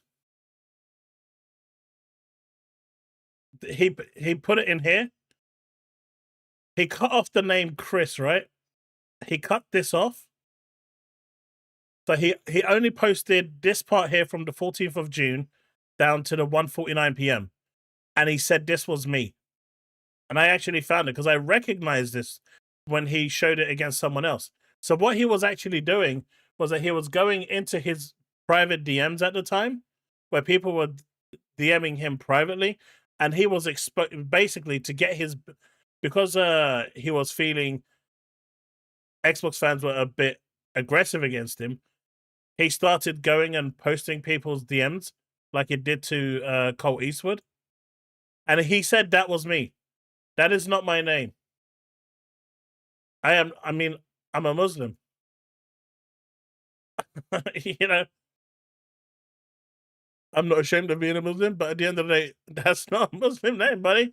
But he used this as a thing to say that I sent that to him. That's how low and pathetic this guy actually is.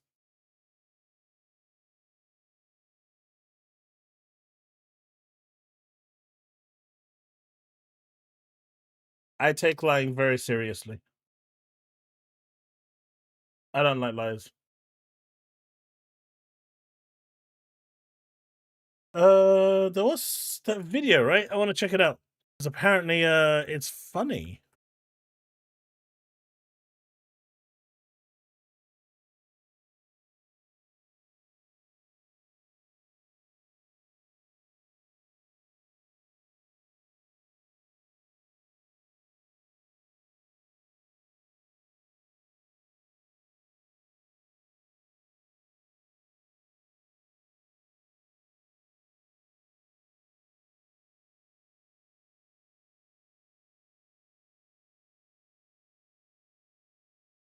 I haven't lied, Steve.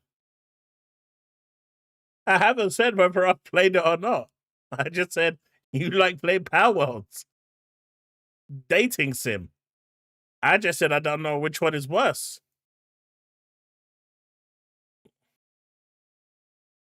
Right? Exactly, Bags. That's how you know I'm a true Muslim, right? That doesn't preach or follow any of its religious stuff. Like at all. Like none of it. Except for Eid.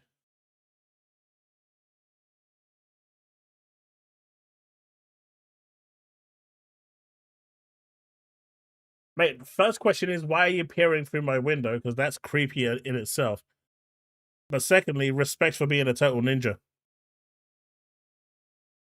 Man's managed to be a total ninja. Man, respect for being a total ninja, man. Those ninja guidance skills sure came in handy.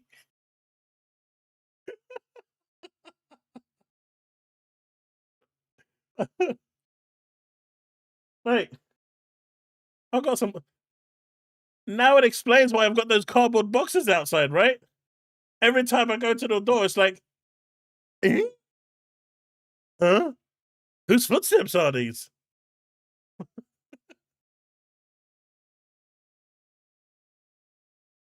Damn it, man. Your letterbox too. Man, Steve gets around. All right, let's check this out.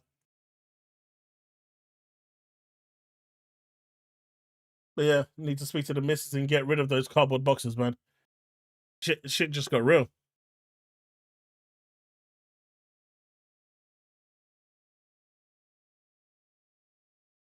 Is it playing?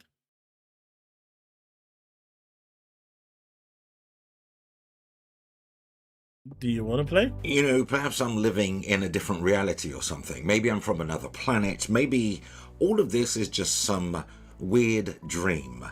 But ever since the Xbox showcase just some days ago, where Microsoft revealed its collaboration, its partnership with Asus, revealing the ROG Xbox Ally X. He said it right. I mean, is there any point in watching the rest of this video? He just said it's an Xbox. I ain't got a clue. This guy is called Foxy Games UK. He just called it an Xbox. I think that's pretty much all we need to know, right? You're probably right, Steve. I'm gonna leave that at 1080p, and I'm gonna up the speed to. Let's see how 2 times speed works. And now, somehow, Microsoft has convinced all of its minions, low intelligent life forms, that Xbox has a portable that plays all of PlayStation's. Why does double speed actually sound normal?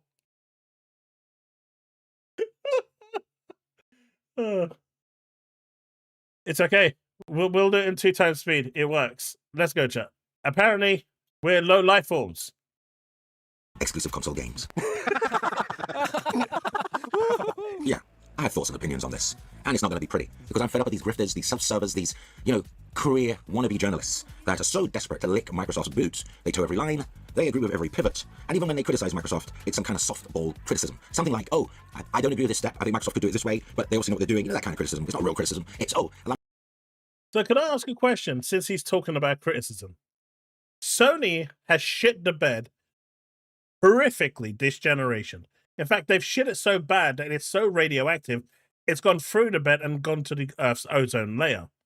They've screwed up so horrendously that they've got no games coming probably till about 2030. And yet, they're perfectly okay with this.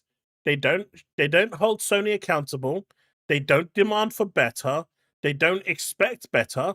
In fact, Nicola turned around and said, well, Xbox didn't have any games for, exclusives for a decade, so it's okay for us as well. And it's like, so what you're saying is, you were mocking Xbox fans because they never had, any games for all this time, and now you don't have it, so Xbox people are mocking you. And Allied literally says this is an Xbox. We can't do it to you? Wait, what? There's me actually demanding better from Sony, expecting better from Sony, because I want Sony to do better. But you've got these same fans, right? All of them, every single one of them, have basically become the thing that they've accused Xbox fans of becoming. They've become complacent, drawn back, and yes, people. They are just accepting anything that they give. I mean, you just heard it there in that thing. They're scared and nervous that Sony's releasing a handheld. How about making yourself vocal and saying no? That's what you was asking Xbox fans to do, right? But no, they're just sitting there and accepting it and watching that train crush them along as it goes along. They've become the one thing that they've been accusing Xbox fans all this time. They've become the primordial sheep. Xbox Rogue Ally ad literally says this is an Xbox. Exactly, Dayreezy. Thank you for the $2. I mean, they've literally conditioned themselves to accept the very basic treatment. Right? Why aren't they asking for better? Day and date games are going to PlayStation. I mean, to PC. And outside of JTech, every single one of them don't care. Go back 5-10 years ago, and they'd be blowing their head gasket off. But right now, it's just PC. Can you see what's happening? Sony is slowly conditioning them, ever so slowly. It's the whole cooking the frog in boiling water syndrome. That's exactly what's happening, and they don't realize it, and that's the beautiful part. They're actually living, being conditioned without realizing. Allow me to still lick your bottom, but I'm going to do it in such a way that you still keep me on and give me work, and I think you know what I'm talking about, don't you? Abject sellouts. Not to be trusted. Anyway, welcome back to Foxy Games UK news videos. If you like this sort of thing, like, subscribe, hit notification, and all that good stuff. Let's start off with what the Xbox Ally actually is. Courtesy of WindowsCentral.com, the Xbox Ally and Xbox Ally X are supercharged PC gaming handhelds from Asus, and they're coming later this year. Project Keenan has been revealed and is powered by AMD's Z2E and Z2A. The two handhelds promise boosted battery life and much improved Windows gaming experience. Yes, Windows. Crappy Windows. Suddenly Windows is the hot ticket. Frauds were saying how Steam is killing Windows. I'll never use Windows. I prefer Steam. Now, this device, this PC gaming device, not Xbox gaming device, PC gaming device, has been revealed suddenly. Oh, we're all behind Windows suddenly. Pivot. But listen. They say it's much improved Windows. A lot of the bloat is gone. They've removed some background things to make games run faster. Faster. How much is this thing going to cost? Well, let's look at the specs first. So, as revealed a few months ago, as Project Keenan. It was a rumor back then, and it was exclusively revealed by WindowsCentral.com, according to them. There is specs and everything else you need to know following in the article, which you can peruse in your own leisure, link in the description. But yeah, previously known as Project Keenan, Microsoft and Asus today revealed the Xbox Ally and Xbox Ally X, two supercharged PC gaming handhelds powered by AMD's new chips, promising boosted performance and battery life for the form factor. But what's even bigger news for the device is the Xbox Ally also sports a new version of the Xbox app. Yes, Xbox app for Windows 11, which adapts the OS specifically for PC gaming handhelds. The Xbox Ally will still be full Windows under the hood, but in early testing, the Xbox app is full screen mode, will use only a third of the total idle power consumption of typical Windows, which is good. Now, Microsoft also says they can free up around 2 GB of RAM for gaming performance with these new features. Again, that's good. So yeah, positivity is the key. But let's not... See, again, right there, he's not getting the picture. Right? He's not getting the picture. What he doesn't get is that this OS that's going to... that they're building and designing for this Xbox Ally X is going to be the OS that's used in the next Xbox hardware, in the next, Game Pass on TV. This is going to be the OS that's going everywhere. This is the one that's going to be integrated into your desktop PCs. When you press that Xbox button on your controller, you will go into that game mode. This is what Xbox is going to be. It's going to be that full transition into pretty much a PC. That's where it's going. And I don't see a problem with this. I mean, that's where it's been going for a long time now. They've been wanting this. Soon it's going to be just Switch 2 and PC because of Lego Horizon. What happened to those Crash Bandicoot ads in? Exactly. I mean, it's just crazy, right? steer away from reality and delve off into the delusion. The delusion, this is what I want it to be, so it shall be, even though it will never be. You get my drift? The delusion. Have not all of these mid-range, high-spec PCs been able to play those PlayStation games that are on Steam? Has not even those portable laptops with a Steam account been able to play those PlayStation games that are on Steam? So why is this being promoted and then parroted? You know, the mimicry is hilarious, but it's been parroted by all of the fan base who are, you know, invested in this thing. Now, this is some kind of new thing that Microsoft is putting out there, like it didn't exist before, like any other PC handheld. But here's the specs so we can get an idea on them. So here's the thing, right? If it existed before, right? Like you said, which, you know, it kind of has, without the, you know, Xbox OS. Because you can use your Asus ROG and load up PC games, right? Why does it bother him so much? Why is it bothering him enough to make a whole 20-minute video?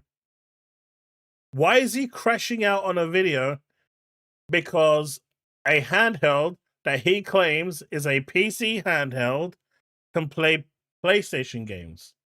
Is he crashing out because that handheld has an Xbox logo and Sony hasn't found a way to block it? Is that the real reason why this video even exists?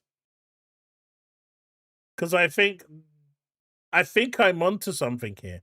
He just said it's no different, so what's the point of the video? Why are you even talking about it? Why are you even engaging about it? The only reason you would engage with it is because if it's triggered you, right?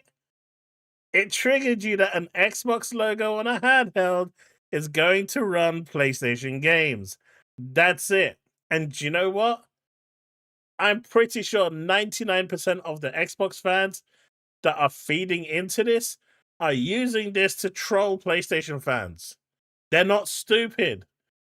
Even though some may actually think we are, we're not stupid. We know what the Xbox Ally X is and isn't. But the fact that me turning around and saying I'm going to be able to play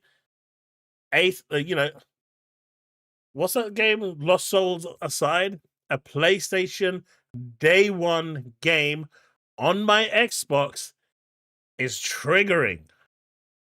Just let that sink in. I'm going to be able to play Lost Souls aside, a Sony PlayStation published day and date game on my Xbox. Because I can say this sentence and it is factually true is why this video exists. Because they are triggered by it. Am I right or am I right?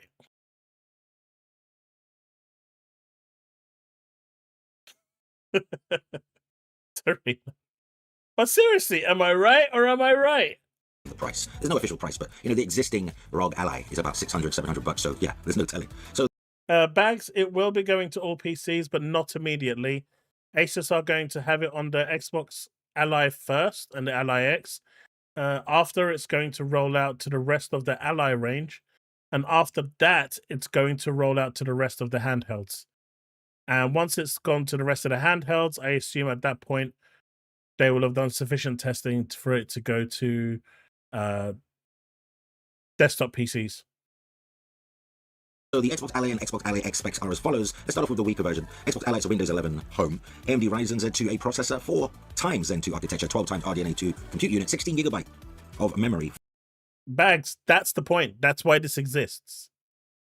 The current Windows experience on handhelds is not good. It's not good at all.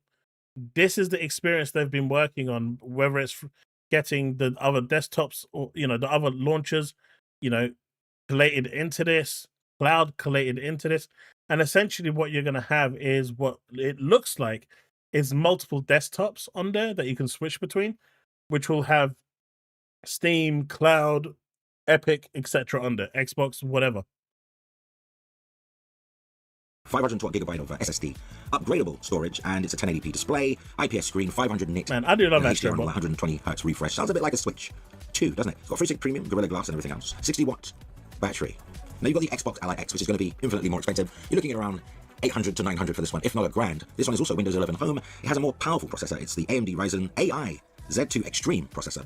8 cores, 16 threads with XNDA2 NPU, 16 times RDNA 3.5 compute units, a whopping 24 GB of memory. That's 1 TB of upgradable SSD. Still a 1080p 7-inch, screen, IPS, same HDR, 120 Hz exactly. But this time the battery is an 80 watt. So yeah, it's powerful, but it's going to be limited just by being a portable device. So yeah, I guess we can call the weaker one.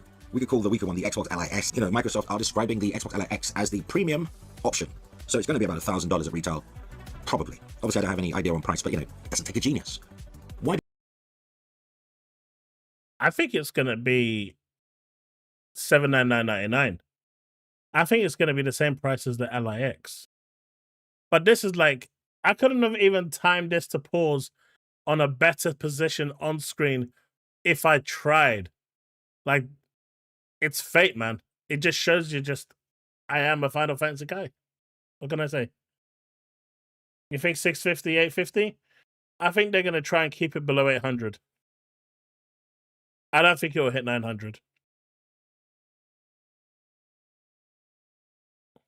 Why people are running with this whole it's an Xbox thing? It's because Microsoft is claiming everything's an Xbox, from your fridge to your gerbil to your parakeet. But the biggest Xbox announcement here for this device, which has kind of perked my toes up a bit, even though I'm not interested in this device, I'm happy to switch to. And there's a Sony Portable coming, so let's have a look at that first before we all jump ship here. But yeah, the biggest Xbox touch is the software, which is massively upgraded. It's a massively enhanced Windows 11 gaming experience, according to Microsoft. It's going to have an Xbox app built in, so you can access games from the Xbox app directly once you've obviously signed into all of your content accounts, your GOG, your Steam account, and all that stuff, they will all be accessible from the Xbox UI, but it won't be the same UI you're used to. On console, it'll be a specific Windows 11 version. Hence, it only runs Xbox PC games. You cannot play the Xbox Series X games on this device. Okay, I'll be honest with you, right? Let's be real for a second. If you're playing Starfield, and you got your handheld, and it gives you the option of playing the PC version, which you can mod and do anything else or whatever, not just Starfield, but Oblivion, Gears. Would you want to play the Xbox version on there on your handheld? Or would you want to play the PC version that gives you the option to have even if the game isn't, by default at 60, you can tweak it to run at 60.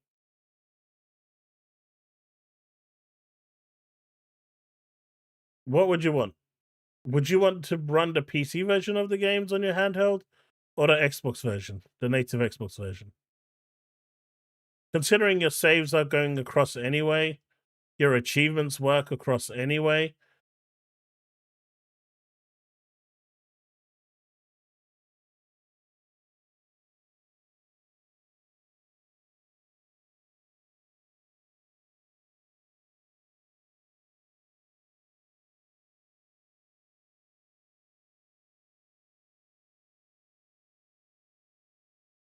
I'm just saying in general, Banisher. You would obviously want to play the game that's going to give you the best frame rates. So why would you choose the Xbox version if you're using it on a PC handheld? It doesn't make sense.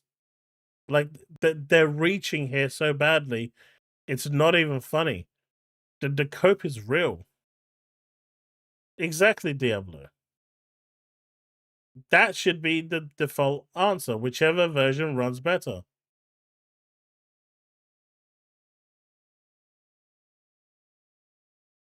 As long as they don't go crazy with the graphics myth, that probably will be a reality. Which, by its very nature, means it is not an Xbox Portable. It is just an, PC device. Great PC device, by the way. Probably one of the best available when it is available. But it's not an Xbox device. PC that plays PC games and Xbox games release on PC. So there you have it. Let's look at what people are saying, though. This is the thing that gets to me. Slightly boggling. You've got, I can only say that they're fanboys or agenda-driven bots. But yeah, you've got people saying that you can play all Sony's exclusive games on Microsoft's device, Xbox Ally X, claiming it as an Xbox Portable. You have to wonder if the intelligence has left. I mean, it's called an Xbox. If you go to the shop and you say, hey, can I buy an Xbox Ally X? They're not going to give you the Asus ROG Ally X. They're going to give you the Xbox Ally X. So it's an Xbox. And if you can run PlayStation games, it's fine. The bodies of these people. Because, the Asus ROG Ally X, Xbox, whatever you want to call it, is not an Xbox device. It's a portable PC with some Xbox design cues, like the Xbox button. PlayStation games have been accessible on existing ROG Allies, Legion Goes, Steam Decks, and PC handhelds for some years now. Xbox Ally is a PC handheld, not an Xbox Portable. But some of you are just way too desperate for the W. You'll cling on to anything. I mean, look at Paris Lily. Oh. The ROG Ally X is a day one for me and will lead the way for the future of handheld gaming, says Paris. He goes on to say that Xbox Play Anywhere is absolutely the future for how I want to play my games. Hashtag Xbox Showcase. Now this guy will toe the line, any line that Microsoft says anything. And this is not really me calling anyone out, I'm just speaking facts. They call themselves out when they post that nonsense. Yeah, don't get me wrong, you can be excited. Wait, what is wrong with... Hey, Paris. What is wrong with what Paris said? What is wrong with Play Anywhere? I don't get it. What is wrong with Play? I mean, Play Anywhere is amazing. There is nothing wrong with this. Reaching like this tomorrow. I don't get this. I know, right, Paris? I get so much.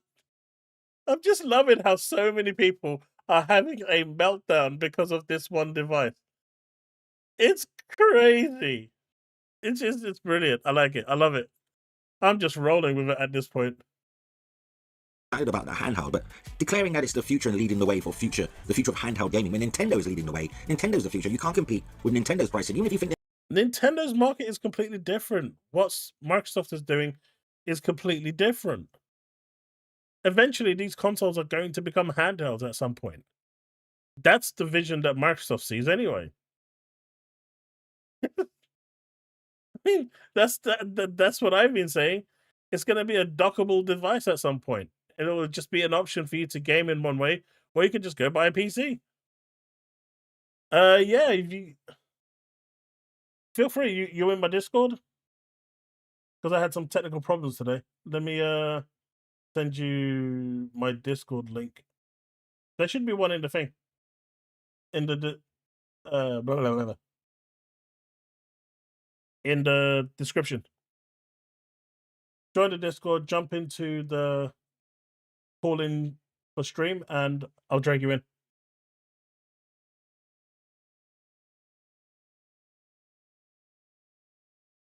This guy is salty, Steve. He is really salty.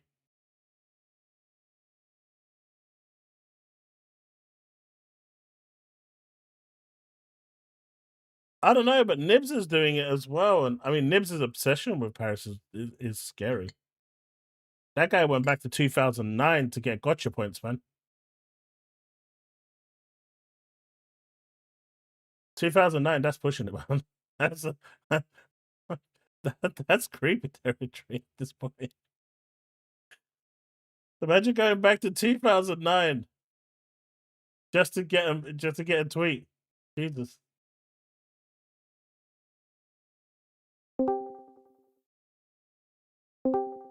Hey, Paris.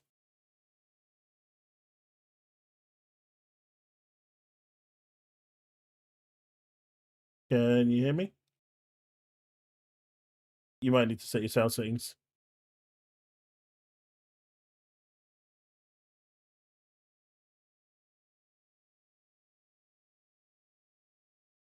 Would be interesting to see if the LIX actually had an eGPU slot. That'd be quite funny.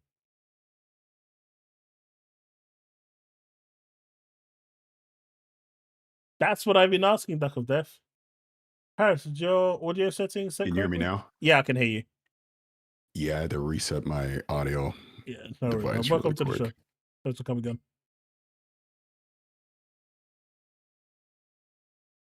Nah, but just super quick. I won't take up too much of your time. No, that's fine. I was just casually listening because I'm doing something else, and I heard my name and I go, wait, why is my name coming up? And the irony is I posted that pretty much in real time as they announced it, right?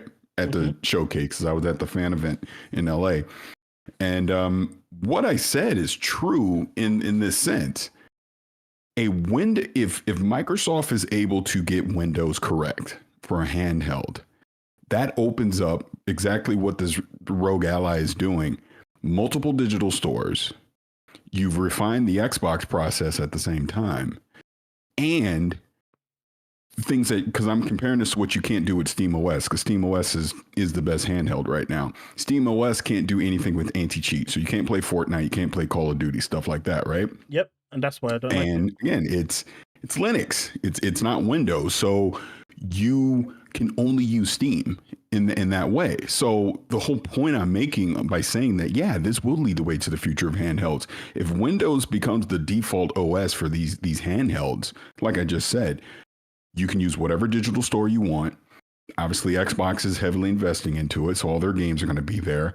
We know eventually, by the time we get to the next gen Xbox, they're going to emulate all these legacy games that everyone all of a sudden is outraged about, which, duh, of course we knew this. This is not new information. So he's saying that. I find it hilarious that he's saying that, because this same guy was kissing up to me some weeks, months ago, but he's saying it because for whatever reason, console wars. That's all this is. It's nothing more, nothing less. But isn't the I didn't say console wars anything over? wrong. And like you brought up Nib, it's disturbing actually with Nib, because I've actually talked to him privately. This was, I don't know, probably over a year ago. Great conversation with him. It was fine.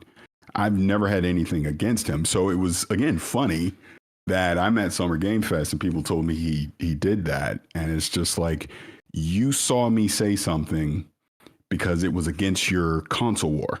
Yeah. So like I heard you just say, if you got to go back to 2009, That's sad, looking for right? something I said as a joke, by the way, because I've never been a fan of Kinect. And literally the first time I ever met Phil Spencer, that was the first thing I said to him. I was like, I don't like Kinect.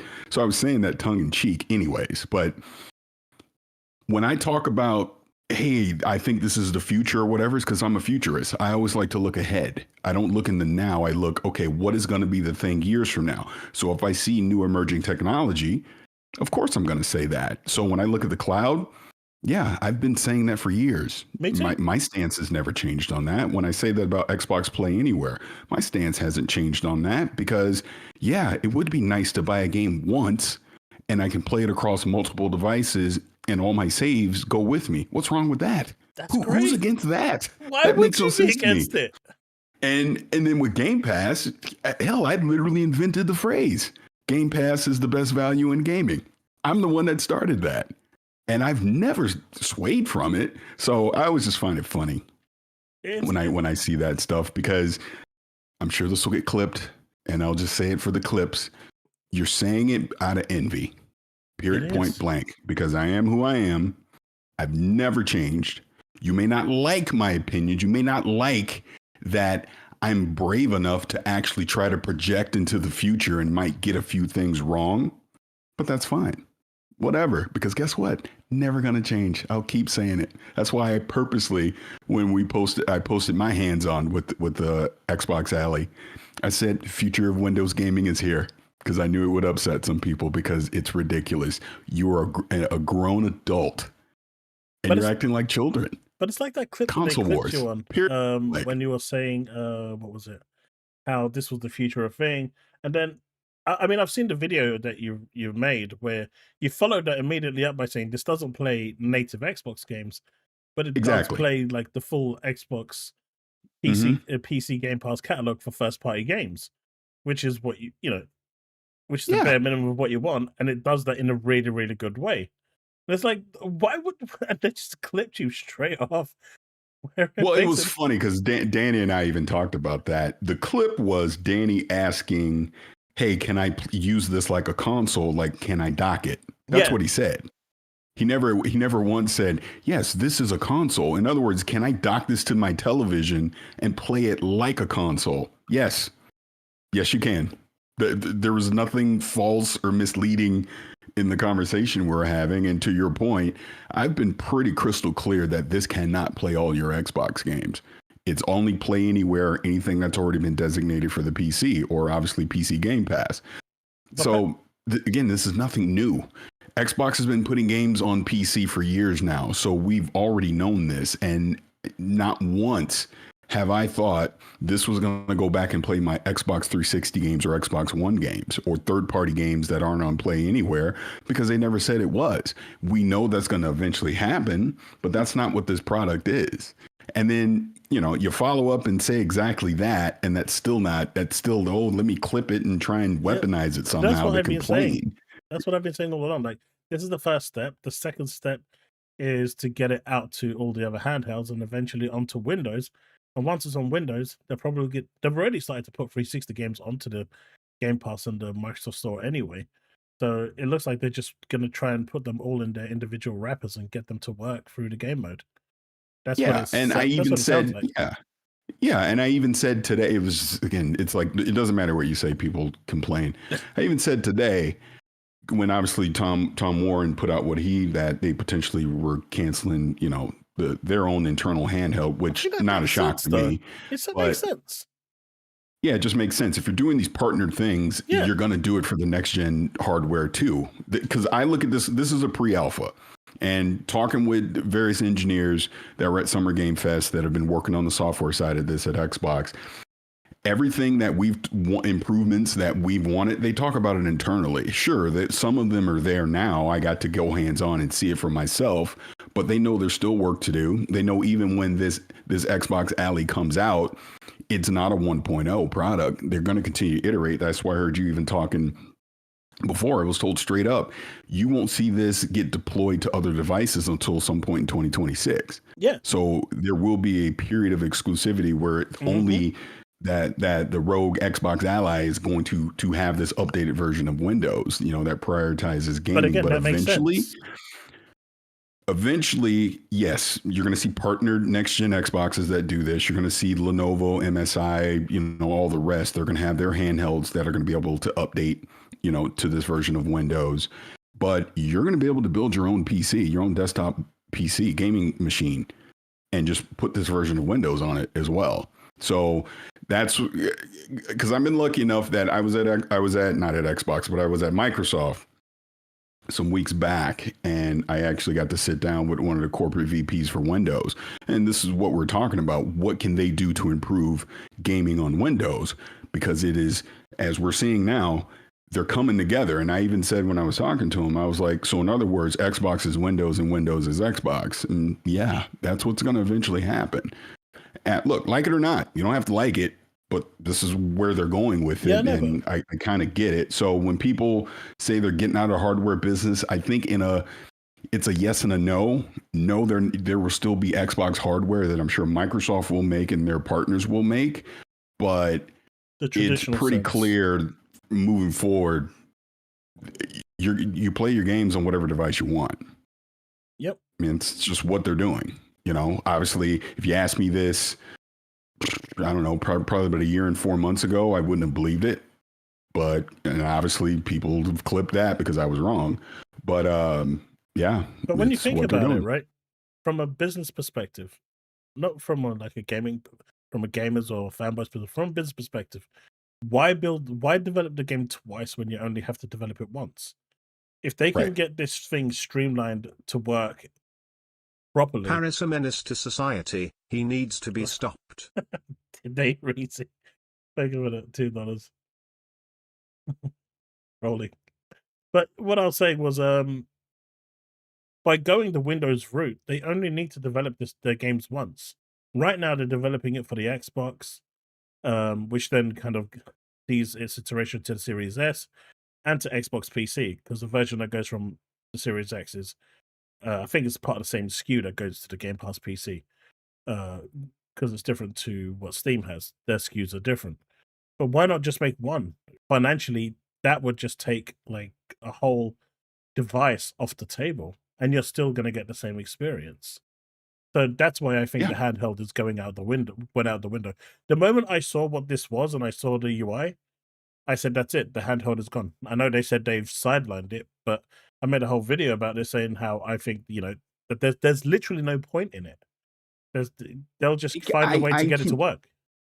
Yeah, I can see and again, we're in the next gen at this point, but I can see essentially a Surface version of a Microsoft handheld that comes out. Yeah. That has Windows on it, and you can do this whole thing. That's where this is going. And I had even been saying this last year. I see Microsoft still making hardware that will essentially be reference hardware for their gaming platform. But you will have other companies like you can see an NZXT version of the Xbox just randomly throwing a 100%. vendor out there, right? That's what's going to happen. And like I said, it'll get to the point where essentially the gaming platform of Xbox is built into Windows, so you can put Windows on. You can build your own machine, and it is an Xbox. This is where it's going. And obviously, you'll still have a Nintendo, you'll still have a PlayStation, and they'll be putting their games there too. One thing when I watched the video, I can't remember if you mentioned it or maybe I missed it, or maybe I'm just not remembering. But since I got you here, I'll ask. Or maybe you can't say it. If you can't say it, that's fine. The ROG LAX, did it have an eGPU port? No, not to what you're saying, God, because I don't even think it was Thunderbolt. Was it USB-C? But there's that, and this is what Danny was asking about, and someone tried to clip it and take it out of context. You can put that essentially ePGU because it can be up to a 5090, but it's not like a Thunderbolt port. I forget now. I forget. I don't have the specs in front of me. They're But these really weird connector ports. That are yeah, exclusive but to it Asus. is you have to get the Asus one. Yeah. So that's why I think it's proprietary. Yeah, in it that is. way. But can you imagine the handheld Xbox running a 5090? Yeah. But that was what we were talking about in the video, because now you're docking it and you put it on your TV. Yep. Like a console. Yep. That's all we were saying. And that's I mean, that's where it's heading anyway. That and cloud. But Yeah. I mean, my thing is, all right, we know what Xbox's plan is. They're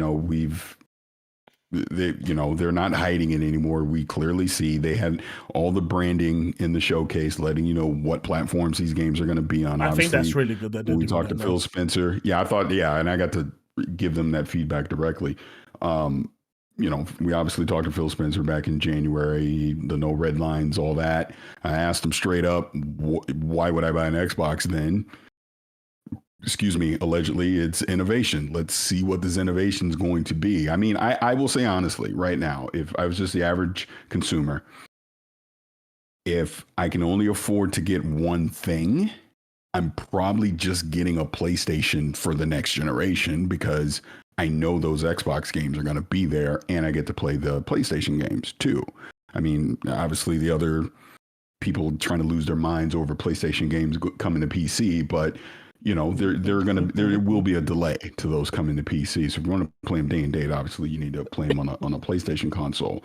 But it's cheesy marketing. I get it, but like Xbox is saying, player choice. You make up your own mind, whatever you want to do. And that's what I don't understand with a lot of people. And I get social media is performative. It's not real.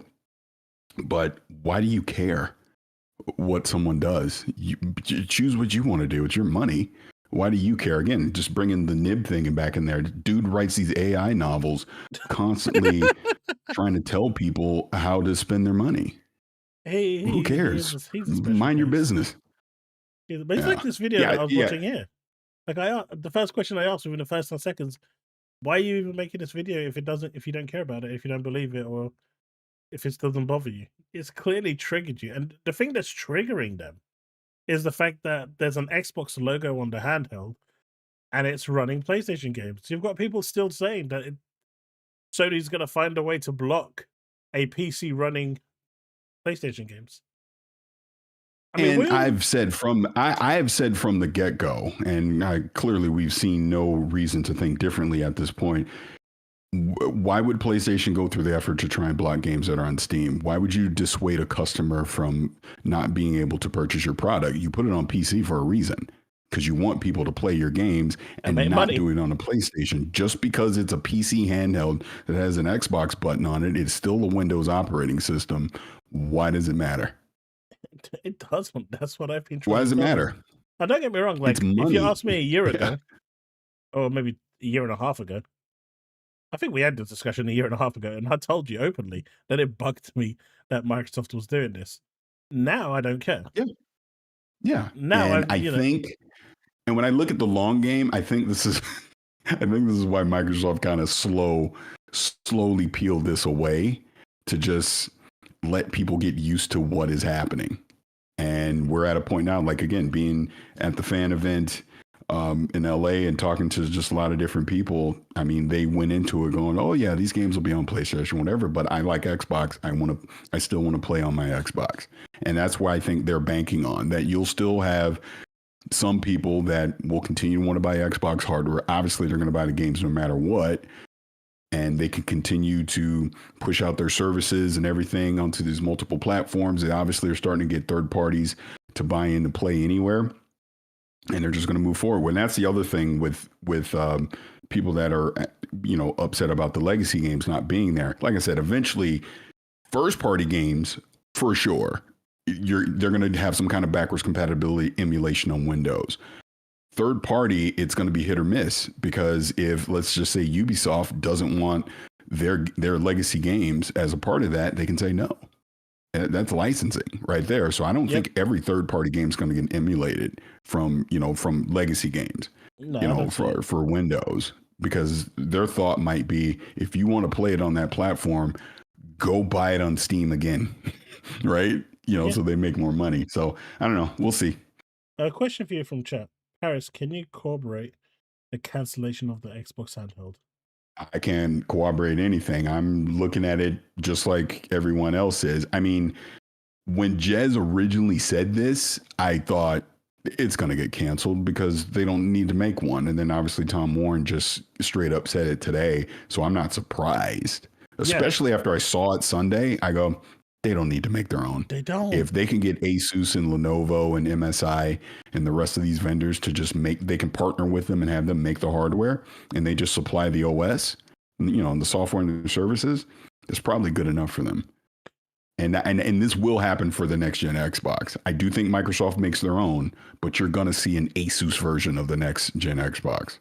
Oh yeah, for sure. Why not? I mean, they seem to be really close to Asus, but the one thing I think that they're probably going to do at some point, at least for this generation, potentially, or maybe next, is the games that you've got in your Xbox console, but the Xbox Series console, not the 360 Audio G, but the Series. I think they're going to find a way where anything you've purchased on your Xbox will work through the Game Pass app as a license for you to play it on your PC or elsewhere. First party, yes, for sure. I think they're going to find a way to do that with third party as well, especially with the smaller titles. That's going to be up to the publisher. Yeah, but I think they'll manage. That's what I'm saying. Again, I think people should set expectations that not every third party game is going to be available that way, because 100%. A publisher can say no due to licensing. That's why even with their old backwards compatibility initiative, until they stopped it with the Series generation, you notice not everything got backwards compatible because some third party said no. What do you think about the news of Sony's handheld coming along, and now PlayStation fans are actually genuinely fearing a weaker handheld console coming in as a lower denominator, even lower than the Series S, and what impact that will have on their games? Yeah, I mean, PlayStation is going to make a handheld, clearly. I mean, how powerful it is, how much it costs, all of that. I mean, obviously, it's TBD. I mean, that's why this is, I think, what we're seeing right now with this Asus one. It's a canary in a coal mine. You kind of get lessons learned to see how the market reacts to it, how much adoption. I don't think there's going to be huge adoption in this thing because I don't think it's going to be cheap. I don't see a lot of subsidy happening on this. No. I think 9 personally. Oh, for US, but I think in the UK. Yeah. But we'll see. And then, obviously by the time PlayStation 6 comes out, I'm sure PlayStation will have something, maybe not at launch, but maybe a year or two in, with their handheld version. And will it only play PlayStation games, or do they open it up to other stuff too? I think they're going to start going because that's my thing. I said at the top. I just will say again, if you're giving me access to multiple digital libraries, I would prefer that device over the device that only gives me access to one. And trust me, I love the Steam Deck. I love Steam OS. Right now, to me, it is my preferred handheld because over the current Ally, just because Windows is so cumbersome. But I can only play my Steam games on it unless I jump in and tinker and do some weird hacking stuff or literally install Windows on it, which defeats the whole purpose. Mm-hmm. So if Windows can work the way I want it to work, if it is user-friendly, easy to navigate, because that was the other conversation I was having. Right now, you would have to go to the desktop to install Steam and these other digital stores. They're working on it so you never have to leave the Xbox experience to install these other digital stores too. And obviously they're going to curate, in the Xbox library and be badged accordingly, so you know where they're from. So if we get to that point and it works and it feels seamless and easy to use, of course that's going to be my preferred one. Why wouldn't it be? Because I have access to all my games at that point, outside of obviously the ones that are tied to Nintendo or only on a PlayStation console. So yeah, again, bringing it full circle to this video you're watching. Yes, I do think it's the future, and I meant every word I said. I can't imagine the launch thing being that difficult, though. I mean, it literally should be repository requesting. That's literally holding all the launchers in one place, and then you could just cycle through the ones you want and install them, right? Right. The fact that they even the fact they even showed that as a part of the presentation, they're obviously pretty confident that they figured out, because I don't know if you. Well, I was just going to say, I don't know how much you've used GOG, but GOG had something similar, and it kind of works, but not all the time. Yeah. I mean, I use GOG a bit, not a lot, but I've got like all my accounts linked onto it, so all my games kind of show up on there. So I get that. But I can't imagine that being difficult for Microsoft to resolve. It's literally just, it'll be a page with a bunch of launchers. There's a click on this to install, and then you click on it, the script runs, installs it, and puts it on your homepage or on your launcher page or wherever. That's it. I know people are saying 900 is expensive, but this is a self-contained, hardware. It's got a screen, it's got everything. The NVMe drive on it is probably about $200 on its own. Give another $100 for the screen at that, refresh rate. 24 gigs of RAM in there as well. Like you said, the terabyte drive. Right. I mean, that's why I'm just being realistic about it. Plus the AMD chip, the Z2 Extreme AI chip, it'll be the only device that has it. So this is what I mean. It's not gonna be cheap. I'm surprised they went 24 gig though. I thought they would have went 32. To make it a bit higher than what the original X was. I thought they would have pushed it. Xbox would have maybe had them tinker it and maybe pushed it a little bit higher, but because all it is from the LIX to the Xbox LIX, the only difference is the Z chip, right? essentially, outside of the Yeah, battery and stuff. pretty Essentially, much, it's just a yeah. Z chip. I Yeah. think it was a missed opportunity that they didn't go 32 gig. I think that would have actually future-proofed it a little bit more as well with certain hardware. Because I think in terms of Windows anyway. But, you know, they're saving some memory with the OS as well. So I guess they're Right. winning in Yeah. that They side said as right well. now they got about 2 gigs of memory back by turning off unnecessary Yeah, so that resources.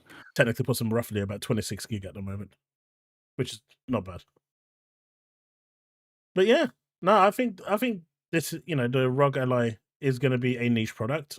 I'm just having fun. Just the moment I say stuff like I'm going to enjoy playing a PlayStation first party, you know, PlayStation game, Lost Souls aside, day one on my Xbox handheld, that's it. It just triggers them like no tomorrow. It's like a ticking time bomb.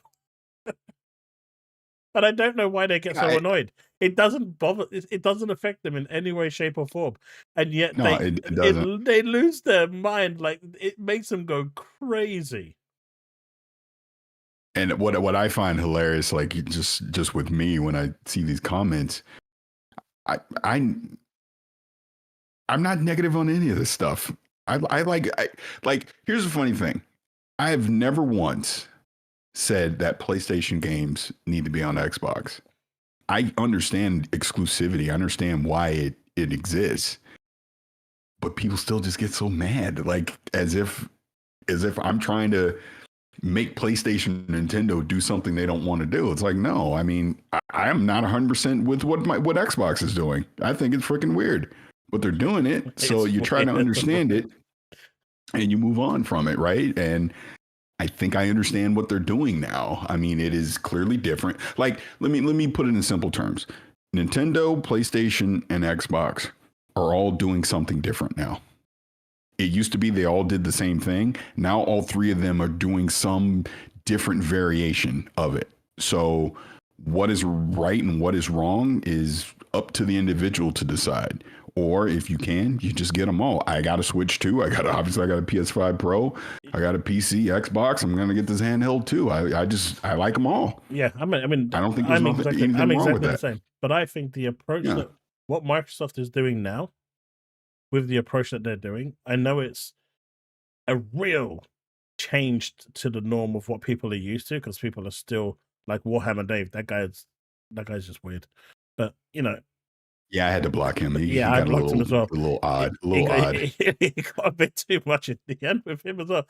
But I think what Microsoft is doing right now is pivoting themselves in a position where they're putting themselves in the best place for success by making themselves accessible in more places and in more ways. In the end, what dictates in my opinion, what's going to dictate the next generation ultimately, and I can't believe I'm saying this because it's exactly what Phil Spencer said, and people are going to say I'm just parroting what he's saying, but it's not, because literally I was having this conversation with a friend of mine yesterday. Are you I am not astroturfing at all. Literally, I was having the same conversation with a friend, and he said it as well. Like, he said it to me. It's which hardware will offer you the best options. And that's what's going to dictate that's what I'm saying. You buy. That's exactly. Yeah.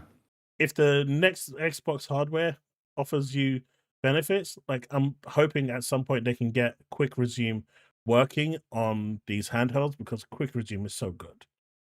I know that Ally X probably doesn't have it, but it'd be so good if it did.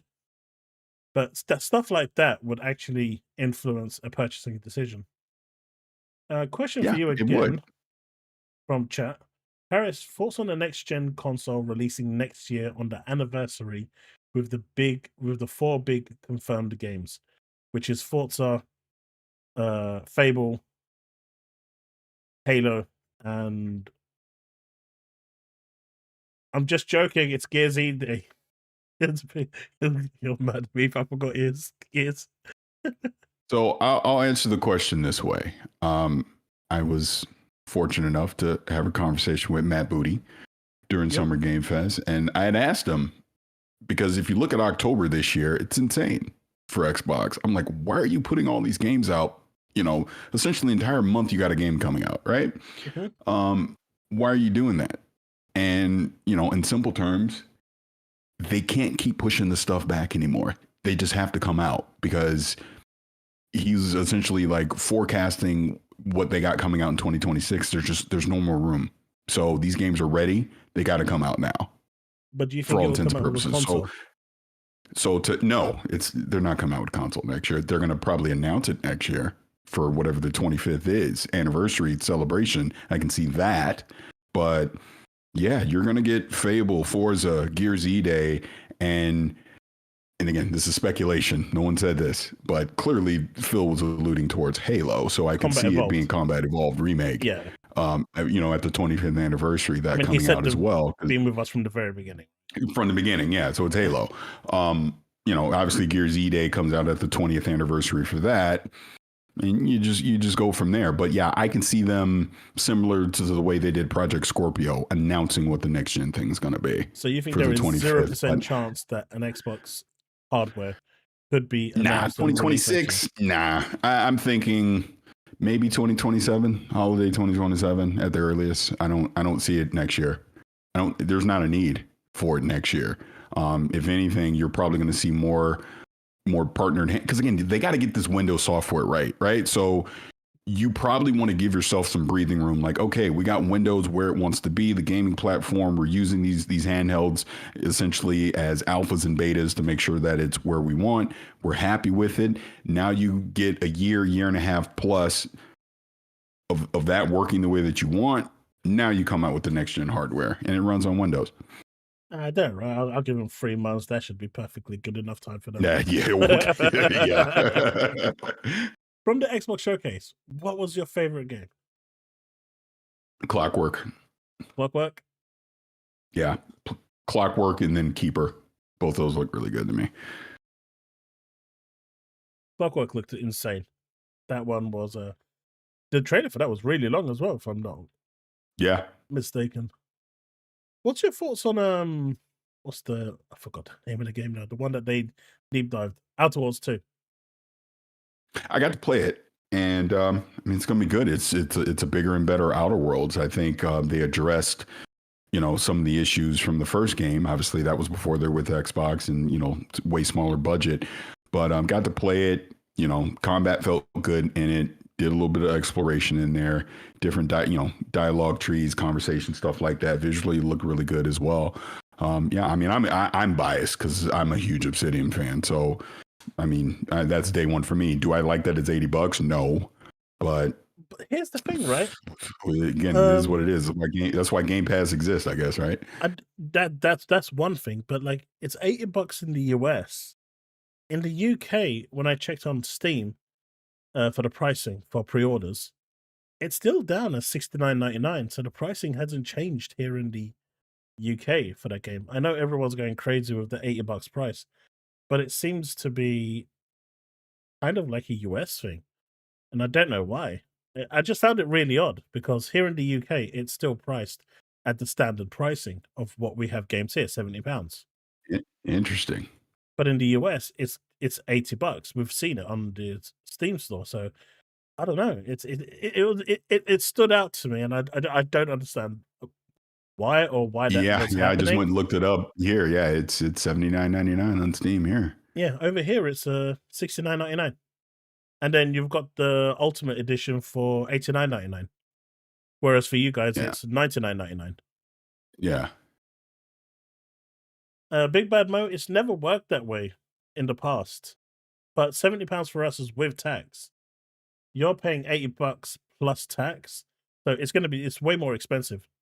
The exchange rate isn't as bad as it used to be, so $70 is probably about $77, but we're paying that with tax, so you're probably paying an extra $5-6 on tax on top of that, $8 on tax, depending on the state you live in. Yeah. So I don't know. It stood out because I saw a bunch of like media complaining about it, but when I checked in the UK and Europe is the same, they're still running on the same pricing as current gen.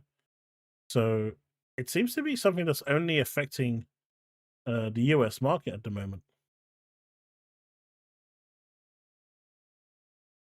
So I don't know what's happening there, but something to keep an eye on, I guess, and see how it rolls. Maybe they'll actually notice that they made a price mistake. So along the way, you go, "Hey, we made a mistake," and Yeah, then they they'll go got back time. They to got time to correct. Yeah. they got time to go. Well, hey, I'm realizing I was like, yeah, let me just pop in for a second. I've been No talking worries, forever man.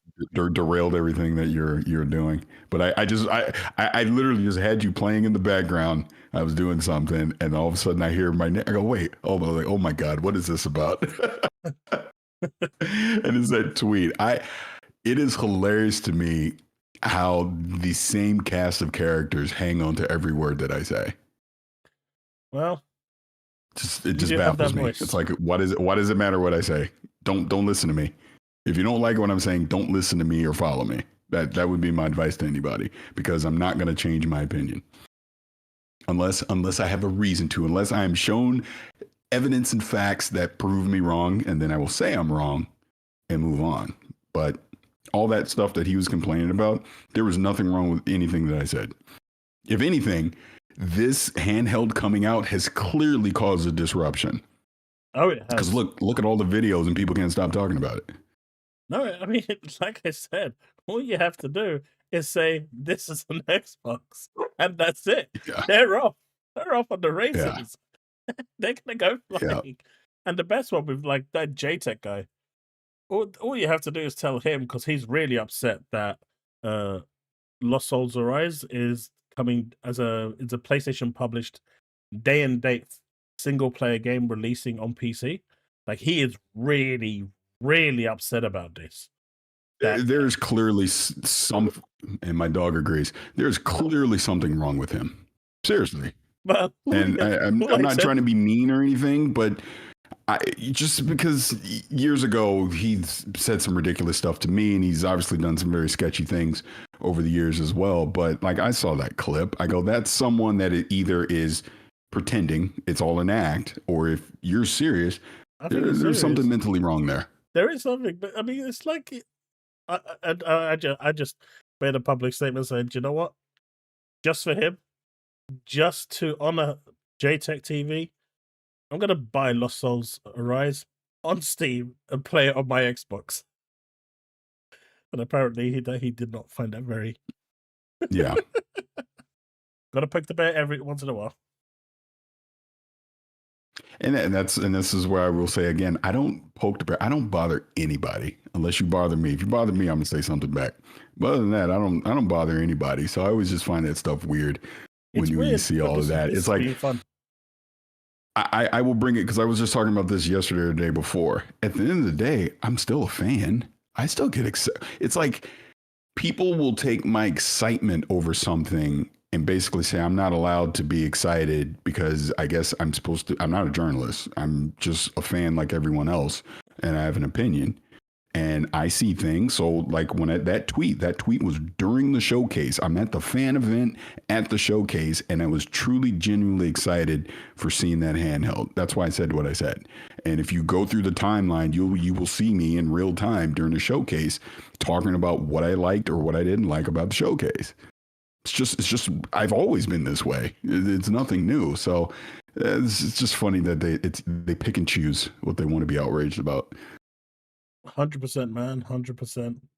It's just. But weird. I will even say this, because obviously you and I have talked over the past couple of years online and offline. Mm-hmm. You know, I mean, I'm lucky enough that I do get some insight to some things, right? So if I'm listening to you or I see a video from you, hey, I'll send you a little message. Actually, that's not happening, or I think that's wrong. You know what I mean? Yep. Kind of thing. But that's probably the most I do to anyone. I don't tell anyone that loves PlayStation or Nintendo and doesn't like Xbox that they should like Xbox, or vice versa. Like, what the hell you want? It's up to you. That's why I don't understand why people go after other people for liking something that they don't like. Leave them alone. Mind your business. I mean, it's that simple. Again, unless you're doing it on purpose because you want the attention that it's going to give you. I don't know. I steer away from that. The only time, I mean, this has probably been the only time where I've actually had a lot of fun seeing the meltdown, because it's just too easy. All I have to do is post a tweet saying, this is an Xbox, and just put the picture of an Ally X there, and that's it. I get like so much engagement, and it's like I go through it, and it's essays and essays of why this isn't an Xbox, and yet my MetaQuest headset isn't an Xbox. And you lot said it was Crazy. it was an Xbox. So why is this not an Xbox? I want to answer this question from Talos. He goes, I still can't believe you got Paris on here, Chaos Launch. So I'm going to tell you how this happened. One day, I'm on YouTube, and one of his videos came up, and he was I don't even remember what the subject was, but you were saying something about something I said or did or whatever, right? Yep. And I remember. I guess I DM'd you or something like that on Twitter, and then we just had a conversation privately. I do that all the time, where I'm not the like, let me make this crazy public display about something I might not agree someone says. I will just reach out to you and say, hey, actually, it went this way. You have a conversation about it and you move on. You know, not everything needs to be for public consumption, is how I see it. That's why, the stuff with Lono, with Reforge, it's like, again, you're saying something that wasn't true. So I privately messaged you because I've known Lono for years. And then he, turned it into a public display of engagement. And it is what it is at this point. It's but what it does, unfortunately. Yeah, I move privately. That's how I talk to people. Yep. But no, I mean, there's nothing wrong with that. But what Lono did was just wrong. Well, And it was that's a whole old. nother It subject. was an old conversation as well. Like he dug up something ancient. Yeah. Like, Yeah, he's done that a few times now. but yeah. So Oh, you and stand by your someone asked me statement. if I'm. Oh yeah, I'm not changing my opinion. Xbox The only has thing that changed the world. It's the future. the only thing I got wrong was them going away from exclusivity, because obviously when they acquired Bethesda, I said what I said. No one saw that coming, man. Yeah, nobody saw that coming. I said what I said. Phil Spencer literally acknowledged it in public, so I wasn't crazy. I'm hosting their showcase saying it, so I wasn't crazy then. And then obviously they acquire Activision and everything changed, which I was a shock. I didn't think they were gonna do. I didn't think they were gonna do this aggressive move. I thought, a few titles here, a few titles there, old games, but no way did I ever think they were gonna put Halo and Gears and Forza and all that, on other platforms. But they are. So here we are. Just wait until Halo goes on PlayStation. That's when you're gonna see the real meltdown on. But even then, we were joking about that at Summer Game Fest. At this point, like I played Gears of War Reloaded on a PlayStation this weekend. Weird, but it was fun, right? So whatever. But yeah, at this point, you're right. You're going to see the same people regurgitate the same outrage, but we know it's happening. No one at this point, it's not a shock. Just like whatever this next Forza is going to be on PlayStation. Day and date, most likely. Fable is most likely going to be day and date on PlayStation. You just get, obviously, E-Day. It's happening. So there's nothing to be outraged about at this point. If you feel that upset, again, people pull the pitchforks line on me. Get your pitchforks and be upset, because it's your right. Because let me say this one other thing, because I think that's what some people don't understand about my stance. The outrage is you sold a bunch of people your console in 2020 on exclusivity. And then in the middle of this generation, you pivoted. So as a customer, you 100% have a right to be upset about that.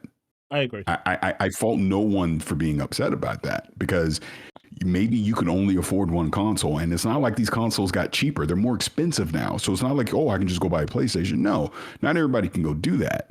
So if you sold me on one thing and then a few years later changed it, I can understand the outrage over that 100%. What do you think Microsoft could do in order to sweeten that, though? I mean, obviously, what's done is done. And,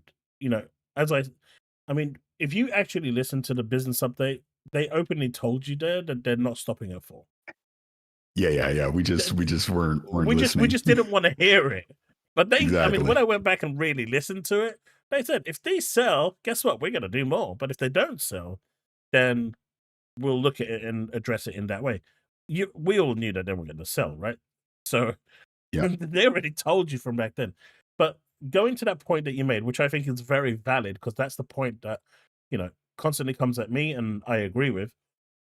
What do you think Microsoft could potentially do for their customers to ease that, or just say, do you know what? Yes, this is the situation. We know we did this at the very beginning. You bought it. You trusted us. Here's our way of saying sorry. I don't know, maybe given 3 months of Game Pass to everyone, 6 months of Game Pass to everyone. What could they actually come out and do or say or acknowledge? Nothing. Because they haven't actually acknowledged or addressed this point. And I think that's part of the bigger problem. They haven't, and I don't think they ever will, to be fair. But is there anything that you But think that's that the could point. appease the player base? No, I don't, because to your point, I don't think unless you get Phil, Matt, or Sarah in a sit down interview and you can directly ask them and like literally grill them about it, you're not going to get 100% straight answer. I think what Phil said back in January is pretty clear cut as you're going to get, right? At this point, the games are just coming out. I don't see them doing any kind of incentive plan for current customers. I just think they're going to push forward, because I think the cold-blooded truth of it is their response would be, well, you have an Xbox and you still have access to play these games. We've not taken anything away from you. We've just put them on more devices. That's going to be the argument. I know nobody wants to hear that. I'm with you. I would love something more than that, but you're not going to get more than that. I think that response would piss people off more than it's worth, so they probably Yeah. shouldn't say that. Right. That's why I don't think you're going to get the business update 2025 where they sit down and say this. I think you got Phil, like, even go to what he just did with Rubes, with Jeff Rubenstein, the interview at Summer Game Fest. Listen to how he opened it. I have to run a profitable business. He says that a lot lately in the past year. Pretty much every time he talks. Well, there's an eight. It tells you all you need to know. Spent 80 billion, right? Or set, well, Yeah. whatever it was. And Yeah. at the end of the day, now it's time to get some of that investment back. I know they're not really. I mean, think looking about it. They are the biggest publisher in the world now. Maybe Tencent might be as big or close, but for all intents and purposes, they're the biggest publisher in the world. So there's a financial responsibility to that. Look, whether we like it or not, I mean, get out of the console war stuff, just looking at the reality of There it. isn't that console wars anymore. I mean, yeah, when you add it all up, they've spent almost $100 billion in the last few years on gaming. Yeah, you got to get your money back at some point, which it seems like clearly the strategy is going to do that. Because if you make games that people want to play, even if they don't want to get an Xbox to play them, as we're seeing with Forza Horizon 5 and Sea of Thieves, they will play it on PlayStation. And I'm going to tell you right now, Gears of War Reloaded will sell on PlayStation 5, because when I played it, it took me back to 2006. I was right back, like jumping on a bicycle. They had to kick us out because me and Danny kept playing so much co-op. It was that fun. So that right there tells you, if they're making great games, if Fable's great, if E-Day is great, obviously this Halo remake, if it's great, Clockwork Revolution, you're going to buy it on Xbox, you're going to buy it on PC, or you're buy it on PlayStation or wherever. So they're going to make money. And that's what another thing I think people aren't understanding with the whole, well, if they allow Steam on their devices, they're not going to make any money. They're still going to make 70% if you buy it on Steam. Their games. I'm not talking about third-party stuff, because they're the biggest publisher now. So if they have so much content, and whether you buy it from the Microsoft store or the Steam store or the PlayStation store, either they get 100% if you buy it from them, but they're getting 70% from everybody else, Nintendo included. I still believe that they're going to get from those third-party games.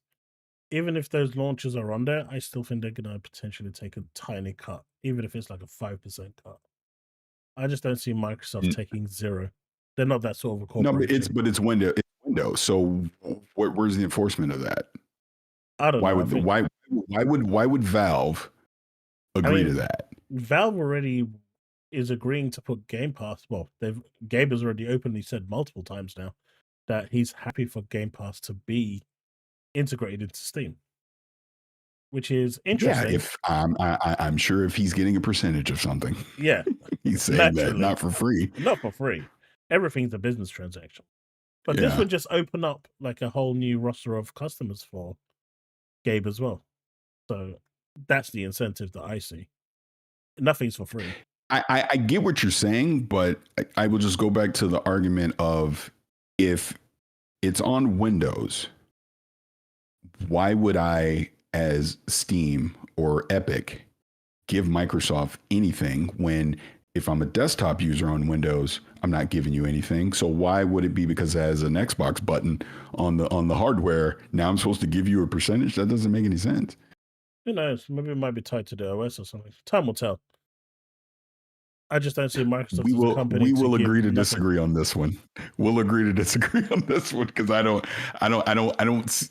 I'm putting myself in the shoes of one of these digital stores. I'm not giving Microsoft anything if it's on Windows. Why would I? Do you see Microsoft buying another studio?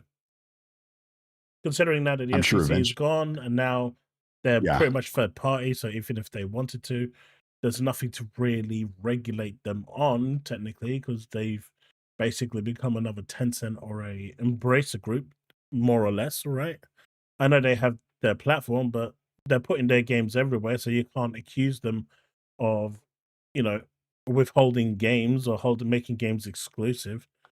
Considering they're putting like their juggernauts on there, like Halo, Gears, and whatnot, so that argument goes out the window. Who do you think that they're going to buy another studio or publisher? And if you do, who do you think is in Microsoft's crossfires? Studio, yes. Publisher, I hope not. Because we need publisher diversity. So we can't keep consolidating publishers. That worries me.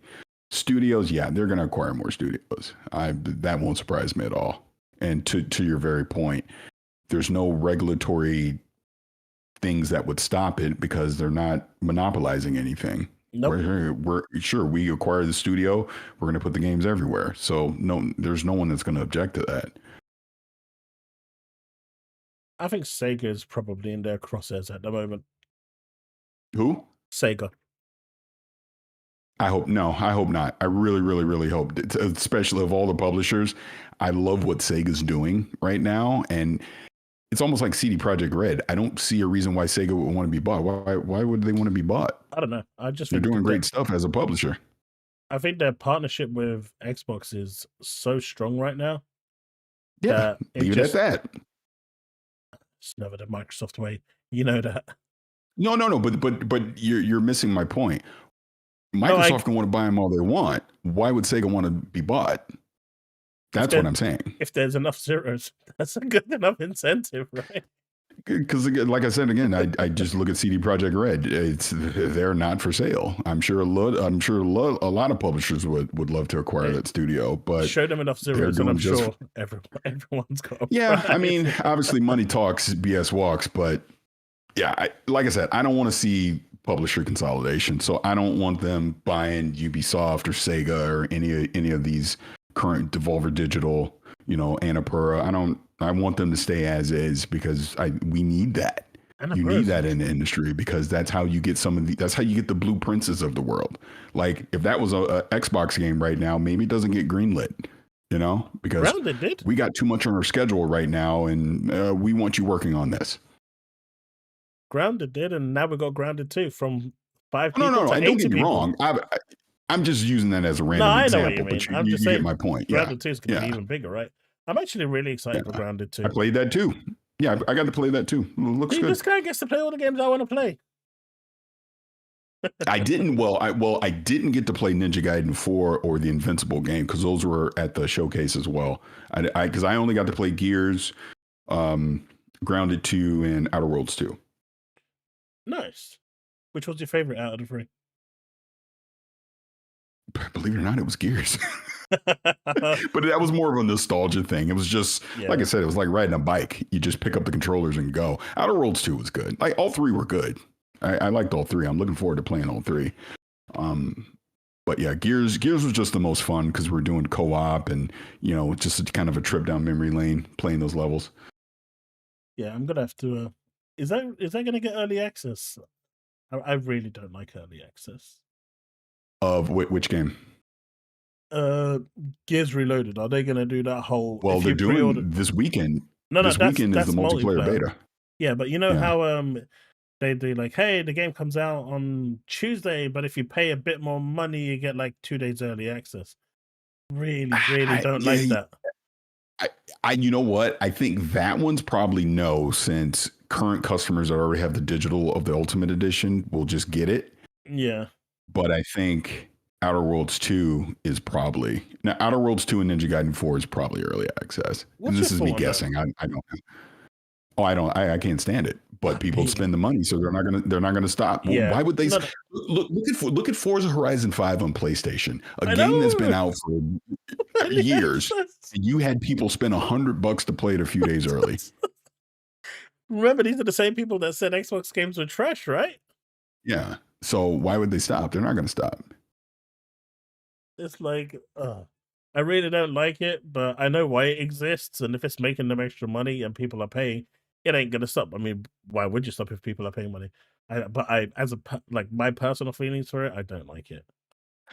Wait, I'm just randomly seeing your chat. What did I redeem myself on, Steve? I'm curious.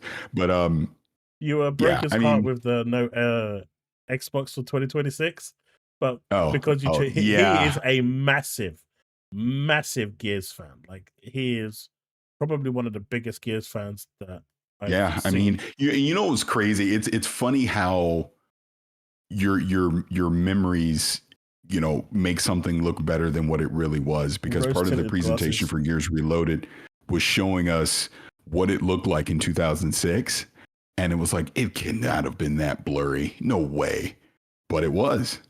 And then now that it's updated in 4K, like, I guess Marcus and Dom have always had like this carbon fiber on their armor. It was so blurry, you just couldn't tell.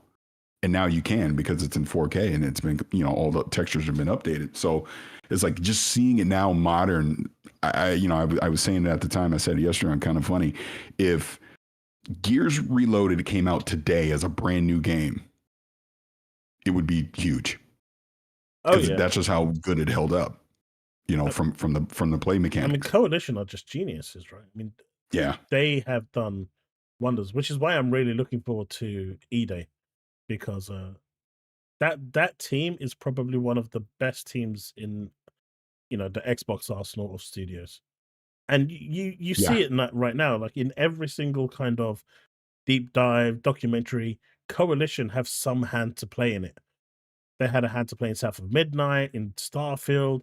They're everywhere. Halo. Their team is Yeah. that team is literally winning, and I think that is probably the best ever investment that Microsoft made, because that team is just invaluable to them right now as a studio. And what I really like now is that something that Phil said. Like, previously, all these studios that they bought were kind of isolated, but now they're all kind of talking to each other. They're sharing the experience, the expertise, Right. that the tool sets that they have. They're sharing it between the studios, and that's what's making these games come out in a better condition than they are. Something that Mind's Eye probably could have learned from. Yeah, I mean, to that point, and you know, it takes a few years to get everybody onboarded, but now that they've gotten Bethesda fully onboarded, and I'm sure a lot of Activision's been onboarded now, you can start having these cross studio collaborations on stuff. Because that was even the thing with Obsidian, is now they're able to leverage other studios to help them, you know, with their games. That's why they got 3 games coming out this year, because what was it? Montreal Eidos is partnered with them for Grounded 2. When I remember when the first Grounded was 15 people Was it at 15? Obsidian. Yeah, it was like 15 or 17, one of the two. But again, very small number of people. Yeah. And now they got a whole nother studio outsourced to help them with Grounded 2. All right. And then obviously internal studios are helping them with Outer Worlds 2 as well. So, I mean, there you go. What rating do you think Gears Reloaded is going to get? Just trying to trigger Steve here. I know because Gears 1 didn't have Horde mode. Reloaded is just Gears 1. So it's just the multiplayer and the campaign. I'm sure in a year or two when they do Gears of War 2 Reloaded, that'll have horde mode. 20 out of 10. So, do you think it'll hit the 90 mark when it gets released? I can't remember what the original had. What was the original? Double check. Or I'm going to say mid 80s. I'll say 85. 99.9 according to Steve. Yeah. 94. I'll Is say that real? I'll say 8. Yeah. 94 can't be real. real. Could be. I mean, it's literally the same exact game with, improved visuals. I mean, that's the only difference. So it technically should score around the same, 94. right? It was a 94 with a user score of 8.2. Yeah. Interesting. So let's see if it'll actually get better than the original score. Yeah. Oh, how dare you question me? I told you this guy is literally a gearhead. But I just will say, just getting away from all the console war nonsense. Obviously, we're just talking about gaming. It's like I'm genuinely excited for the rest of this year and going into next year because obviously Switch 2 is out. We're seeing the games that are coming out. We see what Xbox has. Ghost of Yotai is something I absolutely want to play. When that comes out, I mean, I'm reviewing Death Stranding 2 right now, so we'll see what I think soon. The Altars is out tomorrow. I've been playing that. That is one of the best games I've played this year as well. It's fantastic. So there, Blueprints, obviously I mentioned before, is another great game. Good and It's frustrating. already out this year. And yeah. irritating. But it's a fun time just for gaming. Like if you just love games, there's so many different types of games to play. Yeah. So what's your thoughts on the Switch before you head out? It's fine. I mean, it's essentially a Switch Pro, which is all I wanted it to be, really. I haven't played a ton on it because I got it right at Summer Game Fest. My kids have played it more than I have, but Mario Kart's fun. Played Cyberpunk on it as well. I haven't dived because what I really want to do is I'm going to go back and start playing Breath of the Wild again. I just haven't had time yet, but it's good. I mean, it's a solid piece of hardware. I mean, I like it. Yeah, I mean, I'd like to play on my Switch too. For some reason, it's just permanently stuck in my kid's room at the moment. Yeah, that's what I mean. Yeah, my son has played it way more than I have. Like he upgraded to the expansion pass. He's like, yeah, Dad, don't worry, I'm going to upgrade to the expansion pass. And he's playing Zelda again at 60 FPS, and I was like, okay. Yeah. Well, as long as you paid for it,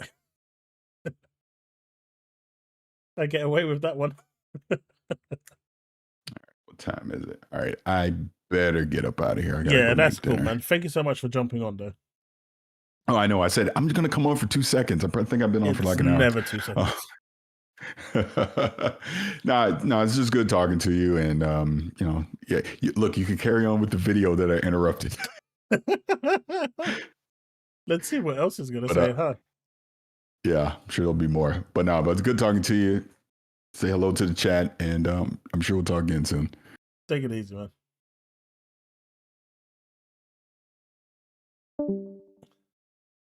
You see that, Steve? He said Gears is going to get 0 out of 10. Oh, what can I say? I am wanting to see the prices for the ROG LX before I commit to getting either that or the Steam Deck.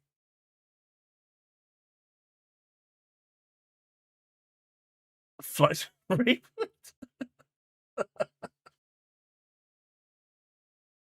Yeah, there was this weird video that instigated this whole discussion in the first place. The one that Leaf actually sent me, where this guy just is really salty about an Xbox Ally handheld. Let me just open the door for my cat because he's...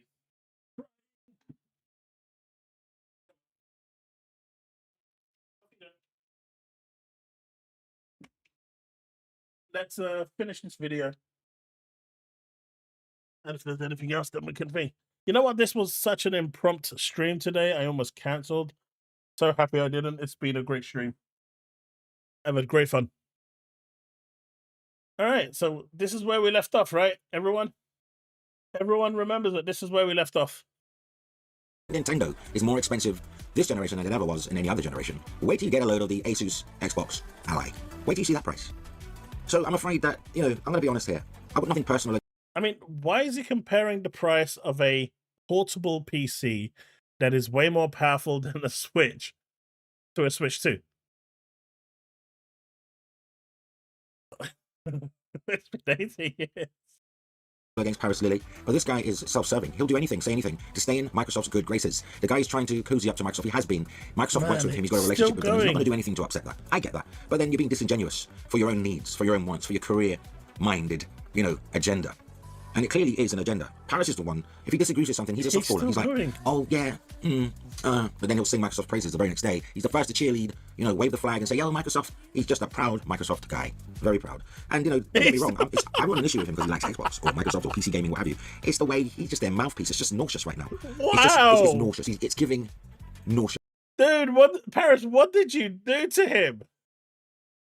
What did you do to him? Seriously.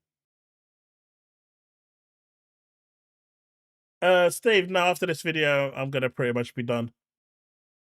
So feel free to watch it. Walk your dog, dude. I want to throw up when I read these tweets. I had to mute him. I even messaged him. I guess I've been following him for so long, and I did respect him at That's one point in harsh. his wannabe journalist career.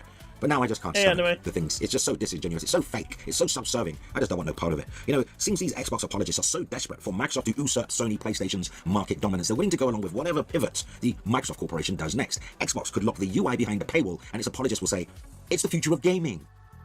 And then you've got those morons that comment, they like to call you out and say, I thought Microsoft were going to block PlayStation games from Xbox devices. Except this is not an Xbox device. In the same way that Sony is not blocking PC users, laptop users, or any device that is a PC. Yeah, that is a hacking. Didn't these same people say that they would block it? Regardless of whether it was a Windows, they could block it even if it's on Windows. And now they're changing it? I mean, this guy is special, man. Take it easy, Steve. Yeah, this dude is real salty. But more importantly, he really has a hate for Paris. I don't even know why. It's like, poor guy just makes a tweet and that's it. All he's doing is expressing an opinion. Not allowed to have an opinion, bud. Can you put it? It's a generic device. It's not owned by Microsoft. It's a OEM that's created this. So, you know, Sony's going to block this. They'll have to block everything on all the other devices. I was specifically speaking about if Microsoft brings out its own Xbox Portable. A portable that it manufactures. A portable that has the full Xbox feature set involved. And all of the money goes to them. Yeah, well, Sony won't allow that. But obviously they're going to block. In the same way they didn't block it on the ROG Ally or the Steam Decks and everything else. It's available to you for your Steam account. But Microsoft did not create this portable. Here's the thing. Why do they care if it's on the Xbox ROG Ally? This dude made a 20-minute video because he doesn't care it's running on an Xbox Ally X. He just let that sink in for a second. He doesn't care, and it doesn't bother him that PlayStation games are running on an Xbox Ally X because it's not an Xbox. And yet he's ranting for 20 minutes, calling out people to try and make himself feel better and justify that a PlayStation game running on an Xbox branded hardware is not going to hurt him emotionally.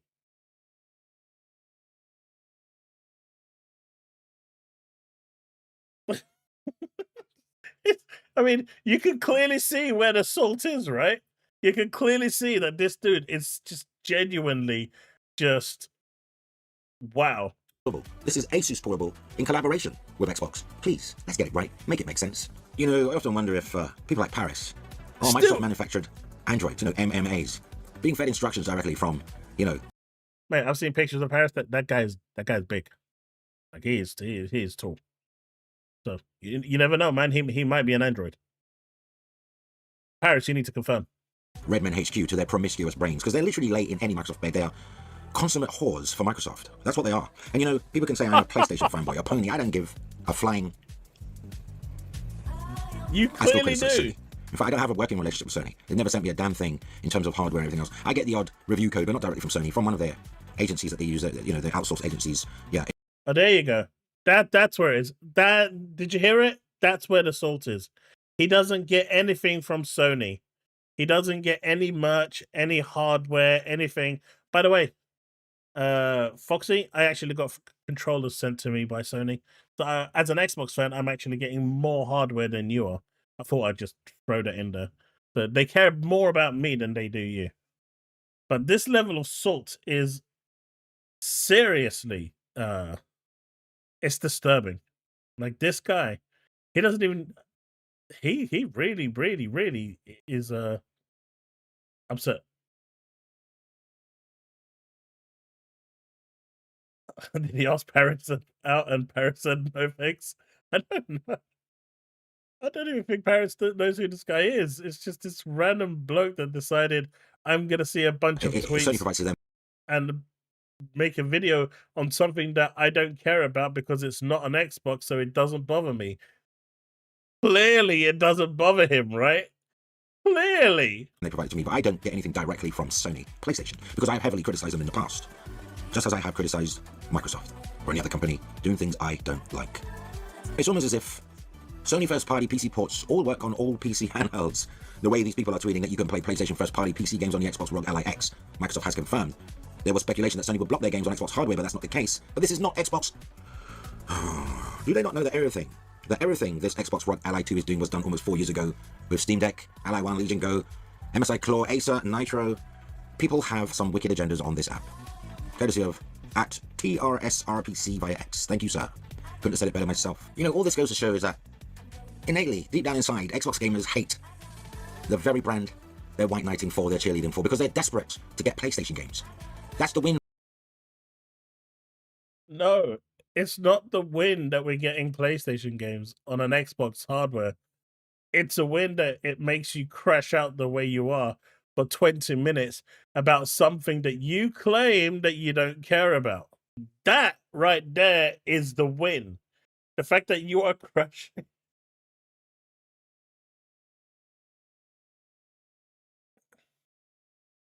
Check my general chat.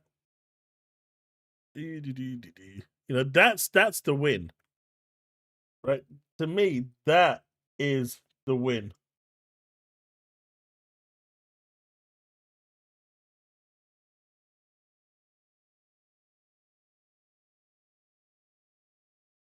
Right.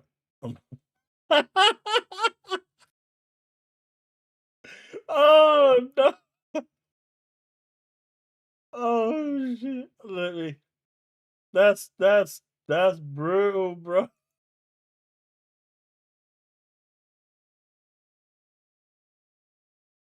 Foxy Games UK. Bro, I'm not gonna date you. You sound so bitter at Genesis. Oh crap, that's good. That's funny. That's hilarious. That's a good one, Paris. That's rip, man. That's ripperoo. For them, if they can get PlayStation games, it's like revenge for Microsoft pretty much putting 90% of their games that are coming on the PlayStation. It's almost revenge. It's whatever Microsoft does that perturbs them, they wish it upon others. It's like, oh, we've lost our exclusives. Time for Sony to lose its exclusives. Oh, Microsoft's putting all its games on PC. Time for Sony to put all its games on PC. You get where this is going, right? It's childish, immature, juvenile. It's like, you hurt me, I must hurt you. No, not even that. You hurt me, I must hurt somebody else. Hurt people, hurt people. Oh. Mate, I don't think this guy understands how triggered he actually is at the fact that Xbox gamers are saying they're going to play PlayStation games on their Xbox hardware. He's losing it. He's actually losing it. I mean, literally, there must be salt crystals coming from his eyes while he's making this video. Devin, thank you so much for the gifted membership. Talos Ray, you've been gifted a membership by Devin. The only true portables that are coming or available is the Nintendo Switch 2 and the Sony PlayStation Portable. Those will be bona fide portables that its user base can say, this is a PlayStation Portable. This is a Nintendo Portable. Not, this is a PC device that plays games that companies release on PC. Whatever storefront, Epic, Steam, whatever. You've been had. You've been hoodwinked. Good grief, man, if you're so desperate for PlayStation games, buy a PlayStation. You'll buy everything else for your stupidity, for your ignorance, for your stubbornness, for your pride, for your brand. Chat, I think we should buy an Xbox handheld to play PlayStation games. I think that's what we all should do. This makes so much sense to me that we should buy an Xbox handheld and play PlayStation games. This works. And that is why I have committed to buying, Lost Souls aside, a day one PlayStation game to play on my Xbox handheld. He deleted it. You'll do everything else but buy a PlayStation, even though you're dying to pay PlayStation Day. You'll spend thousands on PCs, you'll spend thousands on portables, and all you have to do is buy a PlayStation. You cruddy individuals, it burns them like syphilis. That PlayStation gamers are going to get to enjoy Xbox games. It burns them to the third degree that Microsoft is now third party. It doesn't, actually. Gem, I know, PlayStation has nothing. What do they have for the next 5 years? Absolutely nothing. Nada. Zilch. Zero. Nothing. They ain't got shite, man. They got nothing.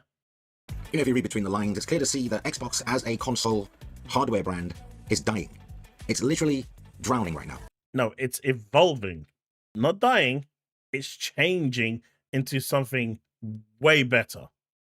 So really, Microsoft in the gaming space only has Windows, and that's getting trounced by Steam. So they've got to do something. This is desperation. Microsoft has to elevate Windows 11 to be something that people will be interested in using over the Steam. Because if they lose Windows, what have they got left? So Steam OS will never overtake Windows. That's just a pipe dream. You know why this guy is so into Steam OS, right? It's because PlayStation runs on Linux. So he thinks that, Linux is going to be the be-all and end-all. Actually, I don't know if he's smart enough to know that PlayStation runs on Linux. this is desperation. Only Microsoft is so classless. Such a classless outfit that they would tie themselves to other manufacturers. Meaning trying to get access to those games. Microsoft knows what it's doing. You think Nintendo's going to build a portable ecosystem and Sony's going to build its incoming portable system to try and have access to Game Pass or Xbox games on, the sly, via stealth? No, they got too much class. They don't have to. Their games speak for themselves. It's Microsoft that's flailing here. What games? What games is he talking about? What games is he talking about? They don't have any games. What games is he talking about? They ain't got no games for 5 years. That's first party. What are they talking about? And Xbox knows it. Its fans knows it. That's why they cling on to any other hardware but Xbox hardware. I have to give it to Microsoft head of gaming, Phil Spencer, who has deftly and easily convinced low-intelligence individuals that the ROG Xbox Ally X is an Xbox. Your TV is not an Xbox. Your phone is not an Xbox. Your laptop is not an Xbox. And the Asus Xbox Ally X is not an Xbox. But that bento box is an Xbox, right? Can we all agree that bento box that just went by is an Xbox? I want to formally announce that bento box that just went by is an Xbox. I know it said it's a bento box, but I'm saying it's an Xbox. Stop the cap.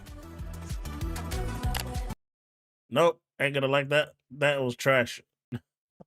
that was probably the saltiest thing I've seen, ever. That was bad. Still, this tweet by Holly is probably the best one of the day. Paul Tassi says, Stellar Blade crushes PlayStation PC record with 183,000 concurrents. And then Holly posts, coincidentally, so did Kleenex sales. Oh, Holly, never change. Never change.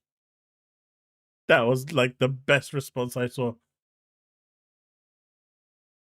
Oh, what a show. What a day. But chat, I think we're going to call it there for tonight. I hope you've I hope you've had a good time. I hope you enjoyed it.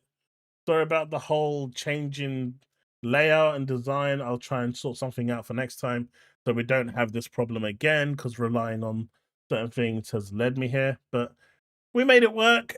We had a good time. And overall, I think it was a fun show for all of us. Thank you so much for the super chats, for the memberships. I appreciate every single one of you for being here. And well, that's going to be it for tonight. As always, thanks so much. Keep an eye out for more videos coming your way. and I will see you in the next one. Peace out, folks. Like and subscribe. Hit that bell to stay up to date with all content I release, and I'll see you later. Remain legend.